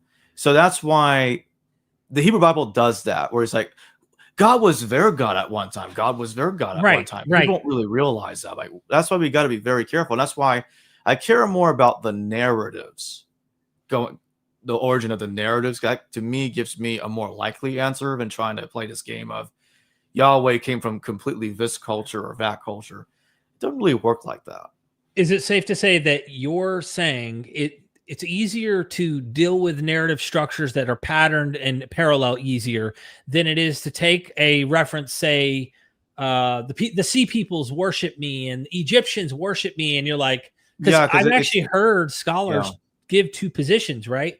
Some of the theologians will say, actually, it's a romantic, it's fictional, but it's a romanticized idea that, God is everywhere. They don't realize it, but they worship me. And then other theologians say, no, they're actually worshiping Yahweh in these areas, a different version maybe, but they're worshiping Yahweh. And the biblical authors say, nah, the Egyptians. They're both kind of right for different reasons. Number one, the Hebrew Bible says, it makes this claim, the God was their God at one time. God was their God at one time in the past. Right. Well, that's exactly right. And Ishkur is Tesha, Baal Hadad, and Adu, Adad in different cultures. Then each of those different versions of Ishkur parallels the God of the Bible differently, and it explains the major narratives at the same time. So it's kind of both. And again, that's why the Hebrew Bible is playing this little game. You can have evidence for the Canaanite theory. You can have evidence for the Egyptian theory, or any theory can have evidence like that. So that's why we got to be careful. God calling you right now to tell you stop talking about him like that. But anyway, that's why the Canaanite thing doesn't really cut it for me. It may be one solution to a particular local version of Yahwism, maybe. But again, I wouldn't exclude other options. Even if the Canaanites had a god called Yahweh, I'm not saying that they didn't. My point is, okay, even if the Canaanite Yahweh was linked to Yahweh, it still doesn't answer the question of where the narratives came from. It's more to do with the argument of the name is very similar, and there's a couple of mentions of Canaanites being linked to him in some kind of way. It still doesn't come anywhere close to the list of parallels I gave earlier, and the list is longer. It's longer because we're definitely going to have a follow-up show on this at some point in the future. Absolutely, bro. So anyway. And by the way, I loved your presentation. Thank you. The scholarship you're bringing and the interesting stuff. It's fun stuff. I really appreciate that. Diamond Encrusted Abdullah says Allah is Baal, and also says Muhammad is an elite level Freemason. Oh, come on. There's another conspiracy theory I heard. I don't remember where or who they claim Muhammad was. There's a ridiculous conspiracy theory that makes Muhammad formerly a bishop. A cardinal. A cardinal in the Vatican. No, that's true. No, go ahead. It's so absurd. And he created Islam because he got mad they didn't become Pope. I'm like, get out of here with that nonsense. And they say Muhammad is a Freemason. This is nonsense. There's no evidence of that. And there's actually Christians out there that will claim Allah is Baal. That's an old theory, but not for the reasons I do. That's a very different reason, because they're believers. They want to say Allah is a false god. He's an imitator. He's not the Christian God. That's why they're saying he's Baal, not for the reasons I say it. It's a totally different situation. Nothing to do with my research. You're trying to do a historical critical and this Allah is Baal because Allah can't possibly be the Christian God. That's nonsense. Gotcha. Nonsense. Thank you so much for that. Philip A. Demick, thanks for the super chat. A year ago, I asked if the golden idol on Mount Sinai was Mot. Given the Ugaritic Baal cycle refers to El as the great bull of heaven, could Mount Sinai be a battle, El and Yahweh followers? That's a very interesting question. Why not? Some have actually argued that. And that doesn't even contradict my theory in the slightest. Because again, but even Ishkur himself was worshipped with bulls. That's the thing we have to be careful with. El and Ishkur. Enlil and Ishkur were both worshipped with bulls. Both of them were. It's not exclusive to either one. They're both associated with bulls.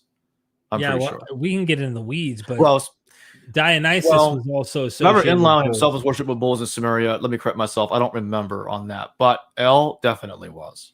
El. Yeah. As El, yeah, for sure. I'm pretty Yeah, sure. yeah. Solera, night in Mammon we trust to pay for power electricity. Thank you again, man. You said it already, but thank you. Diamond Encrusted Abdullah again. Baal is Andromeda. He is an alien, aka come on. angel. No, no. Let's. Seems like a debate between Diamond Encrusted Abdullah and Jacob Berman. The next thing Diamond's gonna do is quote fake cuneiform translations of text that never existed from Mesopotamia. Diamond. Put the gloves on. Doc Pluromanath, thank you for the super chat. Egyptian topographical lists, Ahimhotep the third, Ramesses II, mention Shasu of Yahweh in Seir. Yahweh's cult rooted in Edom, Seir, not Canaan. C.K. Vandertorn, DDD 1999. Well, Ishkur is worshipped in all kinds of places. Again, but still doesn't refute the narrative parallels I've shown earlier. That's why I want to just mention, I don't know what kind of case, I'm not a philologist or linguist or anything, but if Giovanni Garbini is right, he would say, look to the Mari text. We have text from 2000 BCE, well before Ahimhotep III, Ramesses II, where Yahwism is already in like Hittite and like Mesopotamian regions. So the question is, this god has traveled quite a bit according to this scholar and did not necessarily originate officially from the south. Now, maybe biblical authors are seeing a tracing of Yahwism somewhere from the south as something going on later, but the god's been all over the place is the point I think you're trying to point out. Ishkur, Mesopotamia influenced and the everything Shazu everywhere. of Yah, the Shazu of Yah were also in Egypt. I saw that there's another comic put there. I was like, oh, bro, it's the consensus. Okay, listen, consensus is not an argument. If I believed the consensus, I'd still be thinking Paul wrote in the 40s or 50s. There are scholars now saying, once again, that Paul wrote later. So I don't believe something is true because a bunch of people believe it's true. That's not an argument. But the Shazu of Yah are also in Egypt. They also are there. That's my point. It's not just in Edom. It's the Shazu are also in Egypt. Okay. I've had scholars on my channel talking about the Shazu of Yah in Egypt. Gotcha. And so that's not a. And Set was fused with was understood to be Baal Hadad. I went through some of the scholarship on that earlier, and so that's again. Consensus this, consensus that, your way out of it as much as you want, but that's not going to explain the narrative parallels between Ishkur, the overwhelming narrative parallels between Ishkur and Yahweh. And that's the reason I brought up the scholars earlier that talk about a bit of those parallels. Different scholars addressing different, not all the parallels at once, but different parallels. The parallels are real. The question is, I suppose the debate would be, does it amount to being because Baal Hadad was renamed Yahweh or not? And the Edom thing, in my view, doesn't conflict at all with that situation. Because what I'm trying to explain is hypothetically, they could have gotten the idea to rename Baal Hadad Yahweh, not because they worship Yahweh, because they stole a name of another god and gave it to the god that they actually worship. There are actually some cases where something like that's actually happened in the ancient world, where they'll give a name of a god to another god that's not the same god. That even happened with Marduk. Marduk is an example of this. Marduk absorbs the names of Sumerian gods that he's not the same as, but they're being merged like they're the same person. You see my point? Absolutely. And by the way, I get that is the consensus view, which we've been pointing out. I mentioned that earlier, Doc, is that we know that's consensus.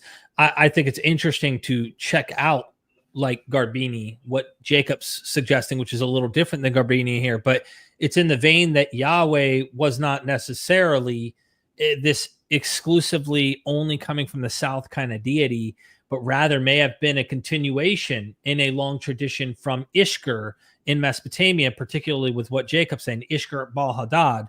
And that kind of, it doesn't contradict what Garbini is actually suggesting in a sense, is that there's this continuation of what's going on here. And the interesting part Garbini is saying is, if you go to the Mari text, right, Mari and some other Syrian cities in the north, you're going to find linguistics that actually seem to indicate potentially.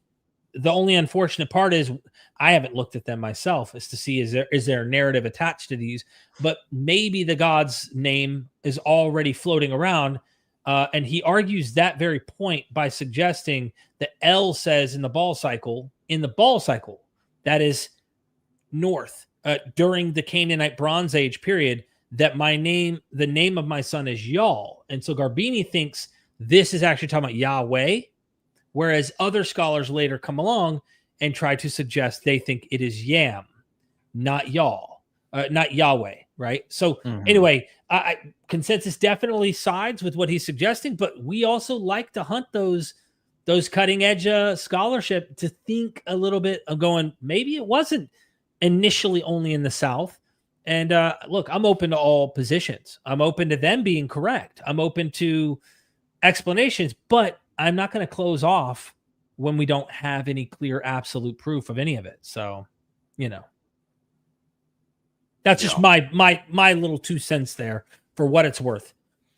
And I have interviewed scholars that don't agree completely with the whole Edom origin, and they suggest something different. Or the Shasu stuff, like as if it's only originally south. Yeah. Okay. Not every single scholar literally believes that. A lot of them, I guess, a lot of them do, but yes, but not all of them. Gotcha. Wing of Shoe, thanks for the super chat. Is God a modern-ish term itself? What else did many past cultures call what we just call gods? How does the many differences complicate translation? I don't get where this is going. I mean, it's gods is a translation of theos, which is a translation of El. I mean, what does it matter? I think they're just, I'm trying to understand the question here. Is God a modernish term itself? What else did many past cultures call what we just call gods?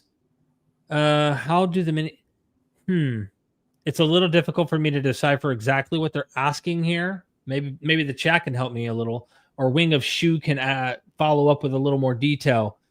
I'm trying to think, what are gods, right? Typically, they're not humans, but then again, there were kings that they consider deities. But I still think the category between a king who's considered a god and an actual god in heaven has always been understood.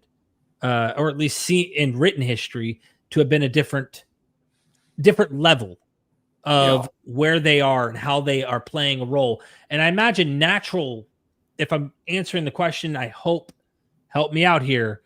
The reason that gods even seem to be an explanation is for the unknown, the mysterious, natural phenomena. How do we explain volcano eruption, earthquake, famine? And so these explanations usually are some kind of agency or being beyond human power that are playing a role in life, in our observations and how we explain the world around us.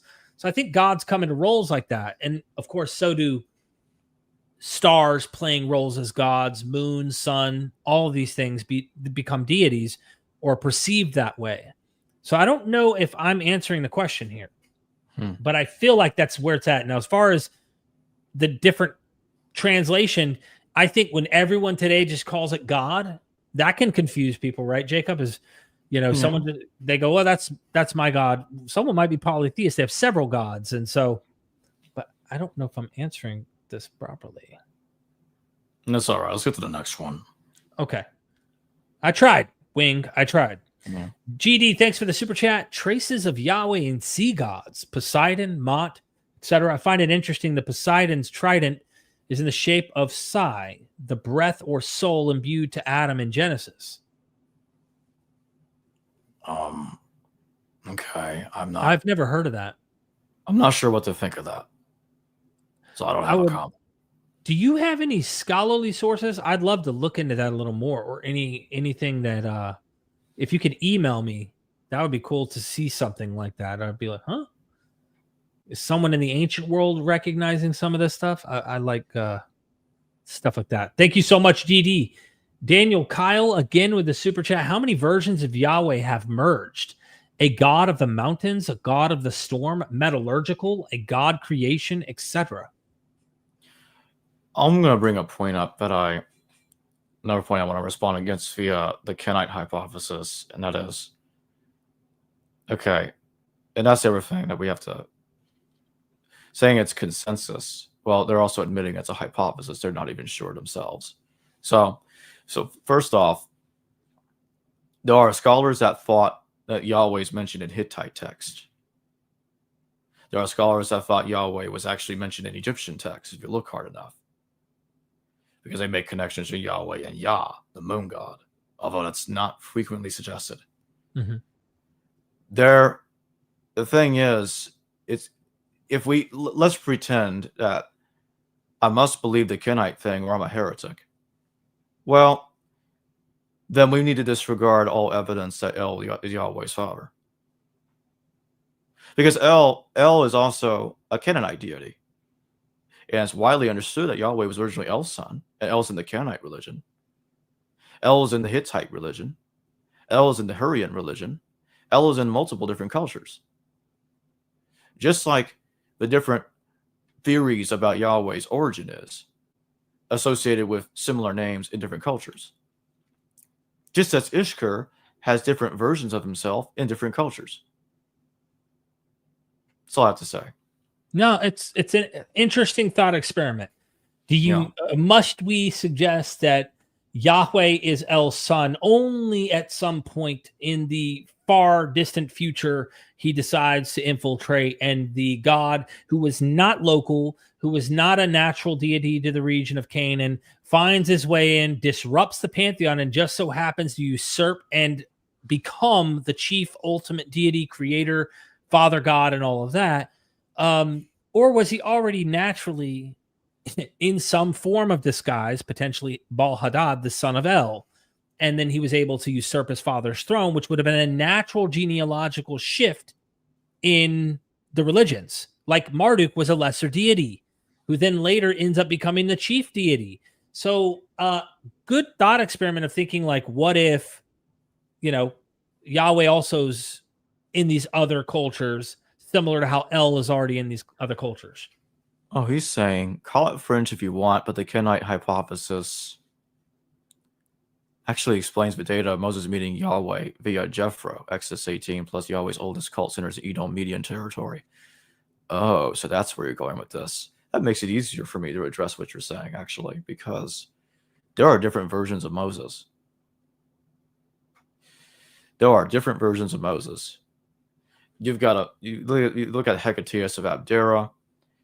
There's evidence of, and it's controversial, but there's evidence of Moses inscriptions in Egypt, and this was talked about a long time ago, not just recently. And the thing is, Moses could easily, the Moses that we know, the Torah, could easily be a conflation of different time periods. The Torah doesn't even say when Moses even lived. It won't even name which pharaoh it's under. The Book of Kings makes a claim that the Moses and the Exodus happened 480 years before the Solomon's temple was built. So that would put it in like 1446 BC or thereabouts. So Moses also has stories of Sargon the Great, the nativity story. Sargon being born and being floating in a basket in a river or something like that. We all know that story about Sargon and his parallels to Moses. Moses is being cultural viewpoints that form the Moses that we got easily. So that's not something that bothers me at all. That Moses that doesn't even have anything. That doesn't even have anything to do with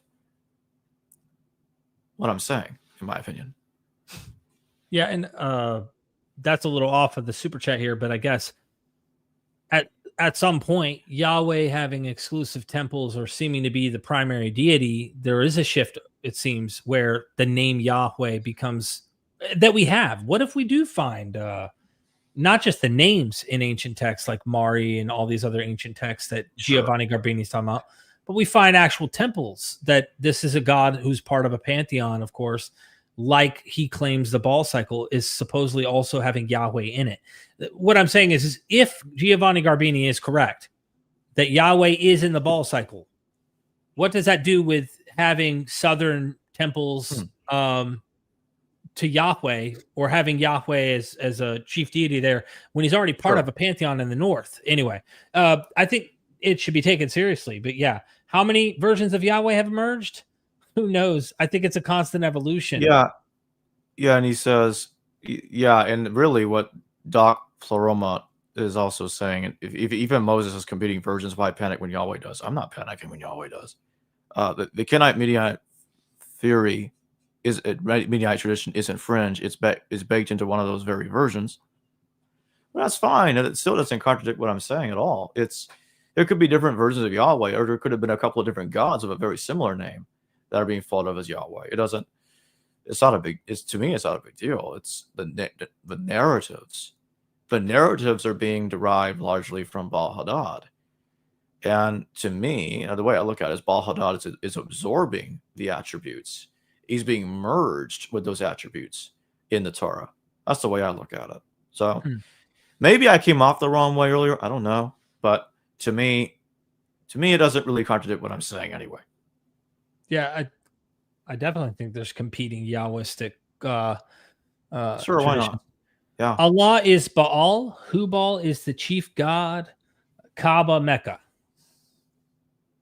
I don't know. I mean, I hear earlier someone said that maybe Baal and Allah have something. I'm not comfortable commenting on this Hubal is Allah stuff right now. I'm not. I really have to think about that. Okay. Avaros, thank you for the super chat. I came in at the end of this interview, so apologies. But if your argument is that Baal attributes and stories were ascribed to Yahweh, then where did name Yahweh come from, and why conflation of Yahweh with El? No, that's an interesting and fair question. Like I said earlier, I think they wanted to give Baal Hadad a new identity to disassociate him from the Canaanite pantheon, and that's why in Hosea you have that little story about don't call me Baal anymore. You got to call me Yishi now. Yishi, my husband, not my master, my husband. So okay. And we see that Iya, which some scholars think resembles Yahweh. There are some arguments about that. And there's different possibilities. One of those possibilities could be that it could be that Yahweh was merged. Well, the name Yahweh of a different deity was merged with Baal Hadad for sake of convenience, to neutralize the authority of a separate deity, to make it easier to transform Baal Hadad into what would later become a monotheistic or originally it was henotheistic, then it becomes monotheistic later. Deity is what I'm trying to say. And it doesn't, either way, it's still Baal Hadad anyway. It's like, let me give an analogy. It might not be perfect, but you'll get where I'm coming from. Where, let's say somebody today stole someone else's social security number. Like there was actually a real case where someone stole another person's social security number and lived as him for many years. He's not the same person as him, but lived under his name. Then finally he was caught and sent to prison for that. But that's kind of how I look at Baal Hadad, where he's absorbing the characteristics of possibly a different god with a very similar name to Yahweh. Derek, it's no different than Yahweh absorbing the characteristics of his own dad, El. Right. It's the same thing. But it becomes that's the more difficult point, right? Because if right. Yahweh was not already involved in the pantheon, and you Mhm. have to introduce him from the outside in order to explain how he then usurps his father's throne, it's easier to say, no, he may have already been part of this pantheon. And he was Baal Hadad, and he's absorbing the characteristics of other gods, not the Right, right. reverse. Yeah, Precisely. I mean, I don't have a time Yeah. machine, neither do you. We can't go back and Right, go, of yep, this course. is what happened. But what is easier for my mind to think is that he took the characteristics of his father, becoming the ultimate chief deity, the same way Marduk did. He was internal to the pantheon, Right. and then eventually usurped the very pantheon he was native to. This was part of his genealogy. He's part of the Sure. same family of gods, and not a foreign deity necessarily. But then again, I'm open to this. It's just, what you're saying could make sense of it. Yeah. Yeah, and I think where I got off the wrong foot earlier with Doc Pleuroma is the Canaanite hypothesis is interesting to explain elements of Moses, because that's really what I think that's what that involves more of. It has to do with with Moses and the historicity of Moses, but again, that's a different situation. And and um and again, if Baal Hadad is absorbing the attributes of Yahweh of a different god with a similar name to Yahweh, or even different gods that sound like Yahweh, but it's not all the same God, that can explain that to me equally as well. Because the Moseses that are mentioned in Egypt and the Moses that's in Hecataeus, I believe, doesn't fit the Kenite situation. I could be misremembering, but I'm pretty sure that he doesn't mention the Kenites in context of Moses. I'm talking about Hecataeus of Adira. He's got Moses leaving Egypt with a group of people and then settling into Judea, but there's no discussion of the Kenite situation. And in either way, it goes to show you that the Kenites can certainly get absorbed into the situation, conflated for some reason. And I can see that being the case. I'm not disputing that. I'm not even trying to say that there was no Kenite connection at all. I'm just saying I don't think that it can be used to explain the mythological stories of Yahweh, the massive ones. That's a separate situation. And maybe Doc Pleuroma wasn't even Doc Pleuroma wasn't even trying to say that. Maybe Doc Pleuroma and I can connect at some point and have a conversation if he wants to. And we can talk about it. But yeah, I do think Baal Hadad is absorbing characteristics and names and titles of other deities as he's becoming the Abrahamic deity. Thank you. That's Thank my you. final response to that question. Diamond Encrusted Abdullah says Allah is Zeus. You're just throwing random statements like that's not going to do anything, but okay. And then Diamond Encrusted Abdullah says, pray to Zeus at Mecca, god of Saturn.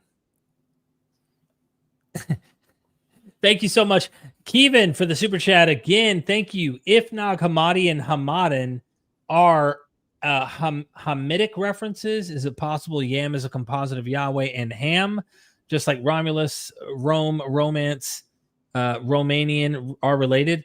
I would need to see a scholar who's a philologist. I'm not a linguist or a philologist, so I have no way to know if this is just English myself. Yeah, I because sometimes stuff in English, I've been caught thinking, is there something? It sounds similar, and they're like, no, it sounds nothing like that in the original language. It has nothing, and I'm like, oh, yeah, that's definitely something we have to be careful with. But it'd be interesting to see if there's any academics who like know this stuff who say, yeah, there's something there. Thank you, Kevin. I appreciate it. Gods are aliens. Thank you. So I thought that was you again. So anyway, any comment on that? Diamond Encrusted Abdullah? I'll just skip that crap. Yeah. Warlight, thank you for the super chat. How did Baal Hadad become Yahweh etymologically? Well, I'm not arguing that his name turned into Yahweh like that. That's no. And really, and I'm going to respond to this question and Doc Pleurama's latest comment simultaneously. Doc Pleurama says Moses isn't a different situation. He's the parallel case. Both are Bricolage's textual palimpsests. That's the point. Okay. Like I said, it's it's still not going to explain where the slaying of the serpent came from, the flood myths, and all the other business, Enoch going into heaven. Like, see, that's my point. I don't think Doppler is getting where I'm coming from. Because the Medianite thing, the Canaanite thing, I meant to say, can still be true, and it doesn't really have anything to do with what I'm saying. And so that's my point. Again, I think it's better Doppler and I were to have a conversation rather than going back and forth like this, because this is not going to be effective right now. But anyway, again, but Yahweh's a completely different name that was grafted over Baal Hadad. So there's not going to be an argument about a linguistic evidence of Baal Hadad turning into Yahweh. Kind of like Bel Marduk. Bel Marduk becomes a fusion of gods, but the name Marduk has nothing to do with Baal himself. Like this particular, I know that there are many Baals, but anyway. Diamond Encrusted Abdullah, thank you again. Islam is Venus and moon worship. The moon is artificial. Aliens. Abdullah. Okay, another one. Address that crap. Diamond Abdullah again says, Baal created mankind. God did not. We are a slave race of Nephilim. Many children were sacrificed to him. Do not underestimate his power. No. This is his. No, I don't care for this. But it's true, Jacob. You just want to send and stuff. Clearly. Pedro, thank you so much for the super chat. Derek, hi. What is the movie name of your intro? I want to see what happens next. I apologize for the random question. That is Tombstone. So if you're looking for the movie I'm Your Huckleberry, you want to play for blood? That movie is Tombstone, one of my favorite Western movies of all time.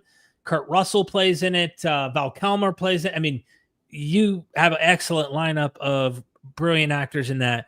And that scene is just legendary. So I figure I'll put it in my intro.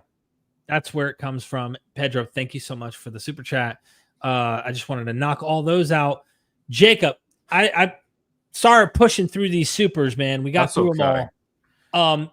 I enjoyed the presentation. It's thought-provoking, and there's a lot of scholarship pointing at interesting things. Is there a continuity? Ishkur. Continuity, right? Between Ishkur down into Yahwism. And is it purely just Yahweh absorbs all these attributes, or Yahweh is kind of continuing something that really has been going on from ancient Mesopotamia onward? You know what I mean?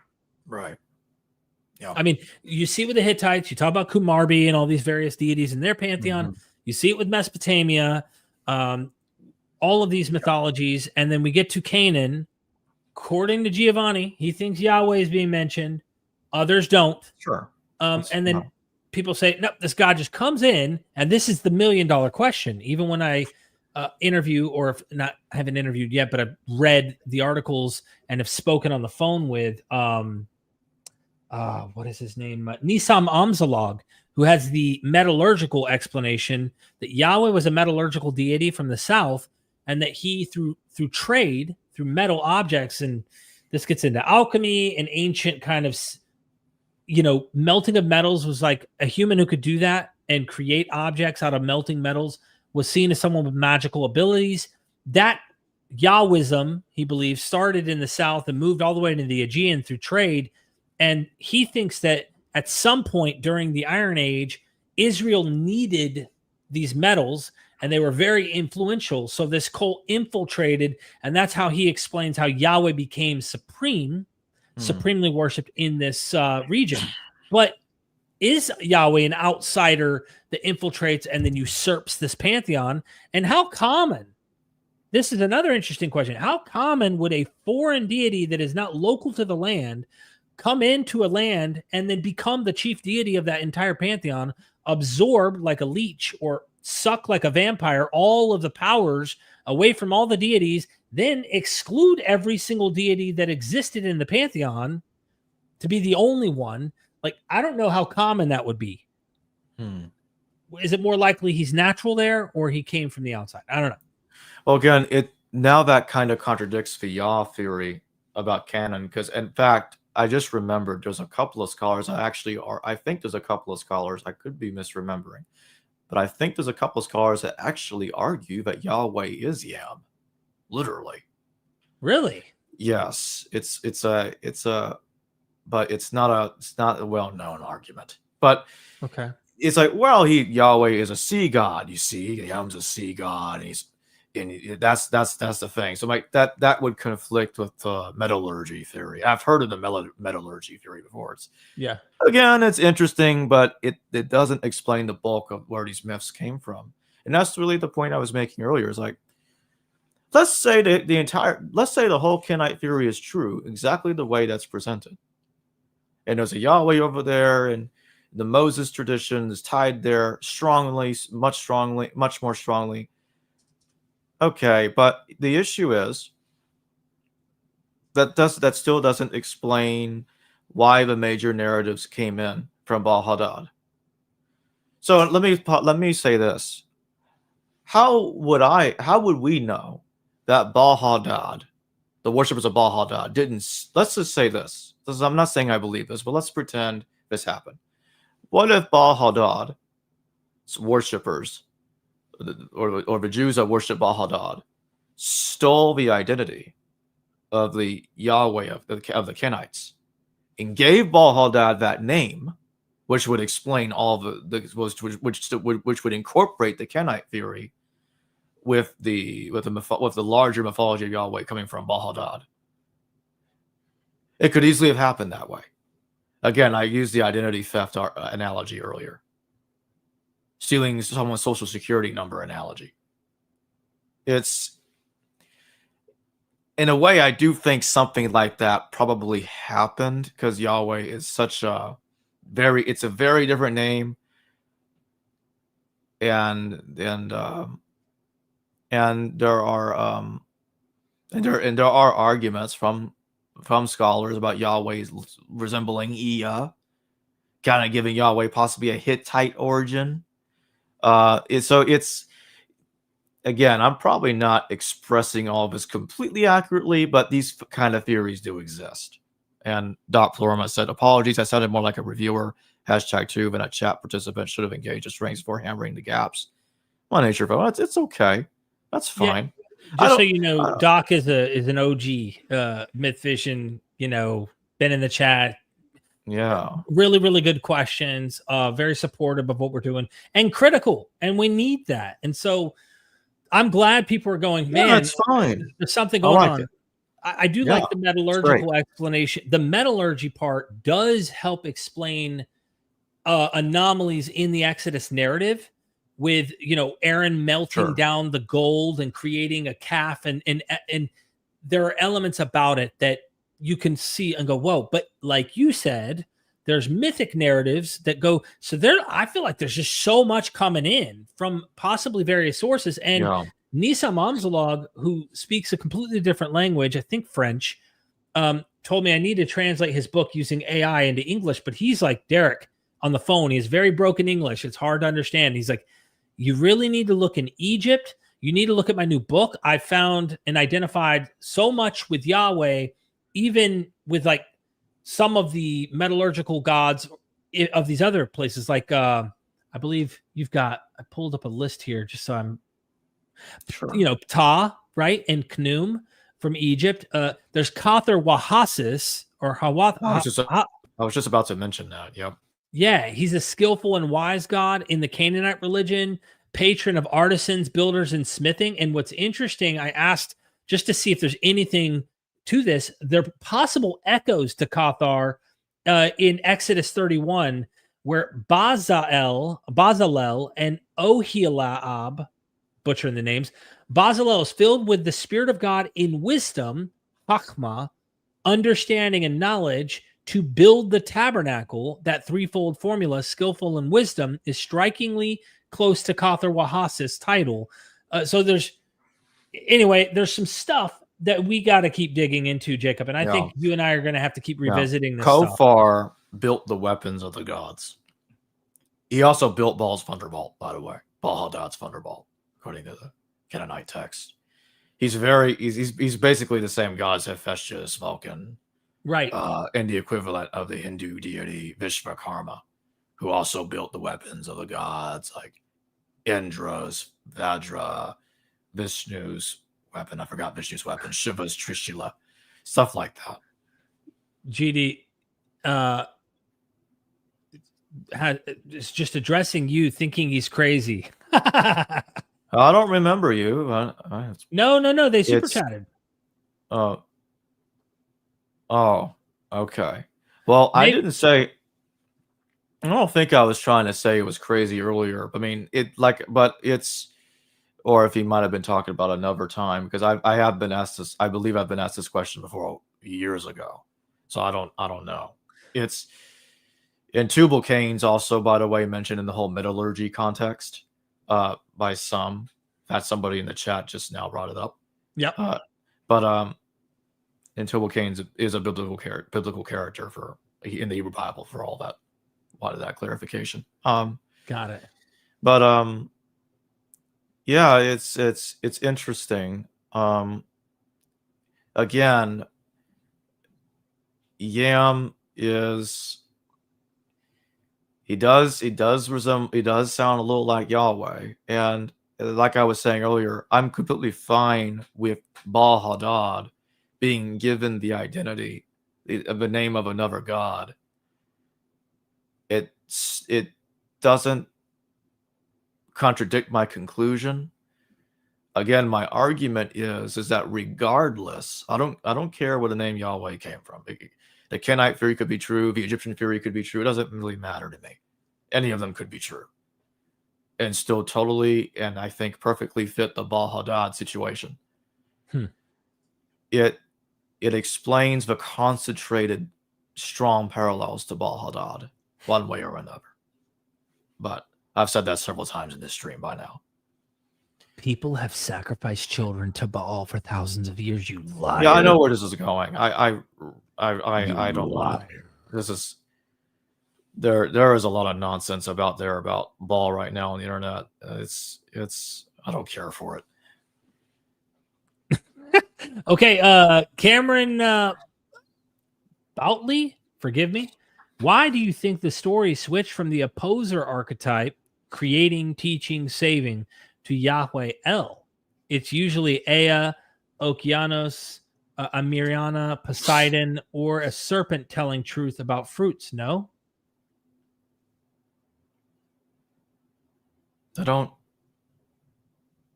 understand. Yeah, Cameron, I don't understand where this is going. Cameron, you got our attention. So if you can follow up and give a little more detail in comments so that I understand as well what you're actually suggesting, I'm paying attention. So, Cameron, please do that. I'll get to the next one. GD, thanks for the super chat. Any traces of Yahweh in the kingdom of Dilmun? Inzak was apparently worshipped at Falika Island. Any connections to Canaanite pantheon? Huh. It's an interesting question. I'm not aware of any evidence of this, so I can't comment one way or the other. That's all I can say. Interesting. Yeah, I'd like to look at that and see something like, I know Samuel Noah Kramer talks about a lot about these connections to Dilmun. I'm wondering if he has anything to say. Yeah, what does he have to say about Canaanite pantheon to Dilmun? That's something I'd like to know. Or is Dilmun's mythology like 2 and 3 layers earlier by the time the Canaanite myths are on the scene? I think I just about covered it. I just wanted to make sure we didn't leave our buddy here, Cameron, hanging. No, he didn't put any more comments. I've been looking at the chat. So okay. Look, I really appreciate your time coming on here and putting this together. Thank you for having me. Yeah, I love hanging out with you, man. You're doing big things. Shameless plug to you and the hard work you've done for many years now. Tell us what are some of the things that you have that you're working on right now, just so people know. And I'm going to post your link to my chat so they go subscribe. Appreciate it. I am working on a paper articulating the new chronology for Paul's epistles, the dating of Paul's letters in the 80-90s for Bob's Journal of Higher Criticism. That's still in the works. On October 20th, I have a debate going down. I'm going to be moderating a debate between Dr. Frank Hughes and Dr. Jack Bull. Which version of Paul came first? The canonical Paul, or did Marcion's Paul come first? So Frank and Jack will be debating live on my show on October 20th. Who is it? Frank Hughes and Jack Bull. Dr. Frank Hughes and Dr. Jack Bull. What are they? Hold on. What's the topic? I'm sorry. I was looking at the chat. And which version of Paul came first? Marcion's or canonical? The showdown. Oh, yeah. All right. Who are you rooting for? You can't tell us. You're moderating, right? I am moderating. Yeah, you're just going to be a neutral moderator. I know you're good at that. It's going to be on October 20th. It will be live. If you click that arrow button to the right, okay, you should click it again. There you go. Okay. Right there. It's going down, dude. So are they punching each other? Are they bringing guns to the fight? No, of course not. But Jack, he's awesome, man. Yeah. I spoke to him earlier today. Yeah, good guy. Yeah. Real good guy. Yeah, same here. I spoke to him earlier too. Yeah. Okay. I'm glad to see scholars are getting in the fray and having professional debates where they're respectful and Absolutely. Yeah. Oh, hold on. Did any chat people understand my question? Cameron popped in. No, we did not. I don't get it, Cameron. I'm sorry. I really, really don't. Again, switched from the opposer. Are we talking about Genesis? I'm trying to understand teaching saving to Yahweh El. I don't. It's hard to understand what's being asked here. So I'm sorry if that. I'm sorry. Really, if you want to email me, please do so I can understand. They'll give you plenty of room to explain what you meant, and I can call up Jacob and tell him. But maybe in our follow-up episode, you can pop it and say, "Hey, I asked that question," and maybe we'll better explain. Or email. I'll just email you back. Either way. We got one more that popped in here. Perhaps Delmunite influence came in via Tyre. Herodotus, among others, believe the founders of Tyre were from Telos, modern-day Bahrain. Interesting. I didn't know that. It's interesting. Yeah. What else you got cooking up here, Jacob? I want people to go subscribe to you. Well, David Mercer and John K. Winford will be debating on my channel if Jesus survived the crucifixion. That's also going to be live. Is that over here somewhere? And of course, I'm debating Kevin Maxwell on the 21st. Kevin Maxwell. Yeah, good guy though. Good guy. What are y'all debating? Yeah, it's right there, September 30th. Yeah. Go back. Oh. September 30th is right next to Jack and Frank's debate. There it is. Oh, that's the survive one, and then yours is here. That's right. Okay, gotcha. You got some big things coming, man. Big things coming. I know we're live on your channel as well, but I want to thank you for coming on to MythVision and hanging out with me. I think we should do this more often. You and I, we work hard, but we also like to have fun and throw ideas at the wall, just to stick stuff out there and constantly change our mind as we view the evidence and go from there. So anything you'd like to say, have at it before we close. No, I think I've said what I had to say. I understand, man. Look, we did have one more pop in. Esmil says Yah appears in Mesopotamian Dilmun, but no divine determinative for a god to differentiate God from human. I didn't know that either. I need to keep studying. Esmil, thank you for pointing that out. Now I know I need to look into this and see if we can't find something that does have that God dinger determinative, because that is something I remember. I don't know if it's from the Mari text. It's really, really old stuff. Right. But he does mention the dinger in relation to the name. Okay, here it is. The reluctance to accept the presence of Yahweh outside Israel is unexpectedly transformed into enthusiasm in the face of the information provided by the Ebla tablets or text. The premature and rash announcement that in some text, the theophoric names containing Yah have this last element preceded by the divine determinative, dinger. That divine dinger has provoked in some scholars a kind of triumphalistic exaltation under the banner Yahweh equals Hebrews. And so we can see an attempt at the Hebraization of Syria in the 3rd millennium BC, with poor Abraham unexpectedly moved back 700 years towards prehistory. So if we want to draw any conclusion from the extra biblical evidence relating to Yahweh, we can state that the texts show a divine figure worshipped in the region of Syria and Palestine from the beginning of the 2nd millennium BC on, both by sedentary people and by nomads. A divine figure connected with the local pantheon, but in no way preeminent. A divine figure, in short, the form of whose name fluctuates remarkably. Yah, Yahweh. With this information, the historian immediately faces a problem. How, when, and where did this pre-Israelite God come to be accepted as the national Hebrew God? It is quite impossible today to give an answer to even one of these questions, given the present state of the evidence and our knowledge of the earliest Hebrew history and any kind of... Yeah. Sorry if I interrupted you, but no, have you see how these different theories about Yahweh's origin, about a God that sounds like Yah, and no more information seems to go with it? You see my point? It's super vague. It dates to a certain period. Mm-hmm. It may explain some details, sure. Maybe something in the Exodus, or something over here, something over there. But it's very small. You know what I'm saying? Yeah, you're talking about the myths, the stories. Yeah, I'm talking about the big stuff. The stuff that I think matter more. At least it's easier to connect, right? Because you have more data. Okay. Right. And now, are you going off? I'm curious. Are you going off screen, right? Like pretend we're on camera and then you're going off screen and you got a straw in your... And then you're coming back on camera just now? Totally kidding. Totally kidding. Anyway.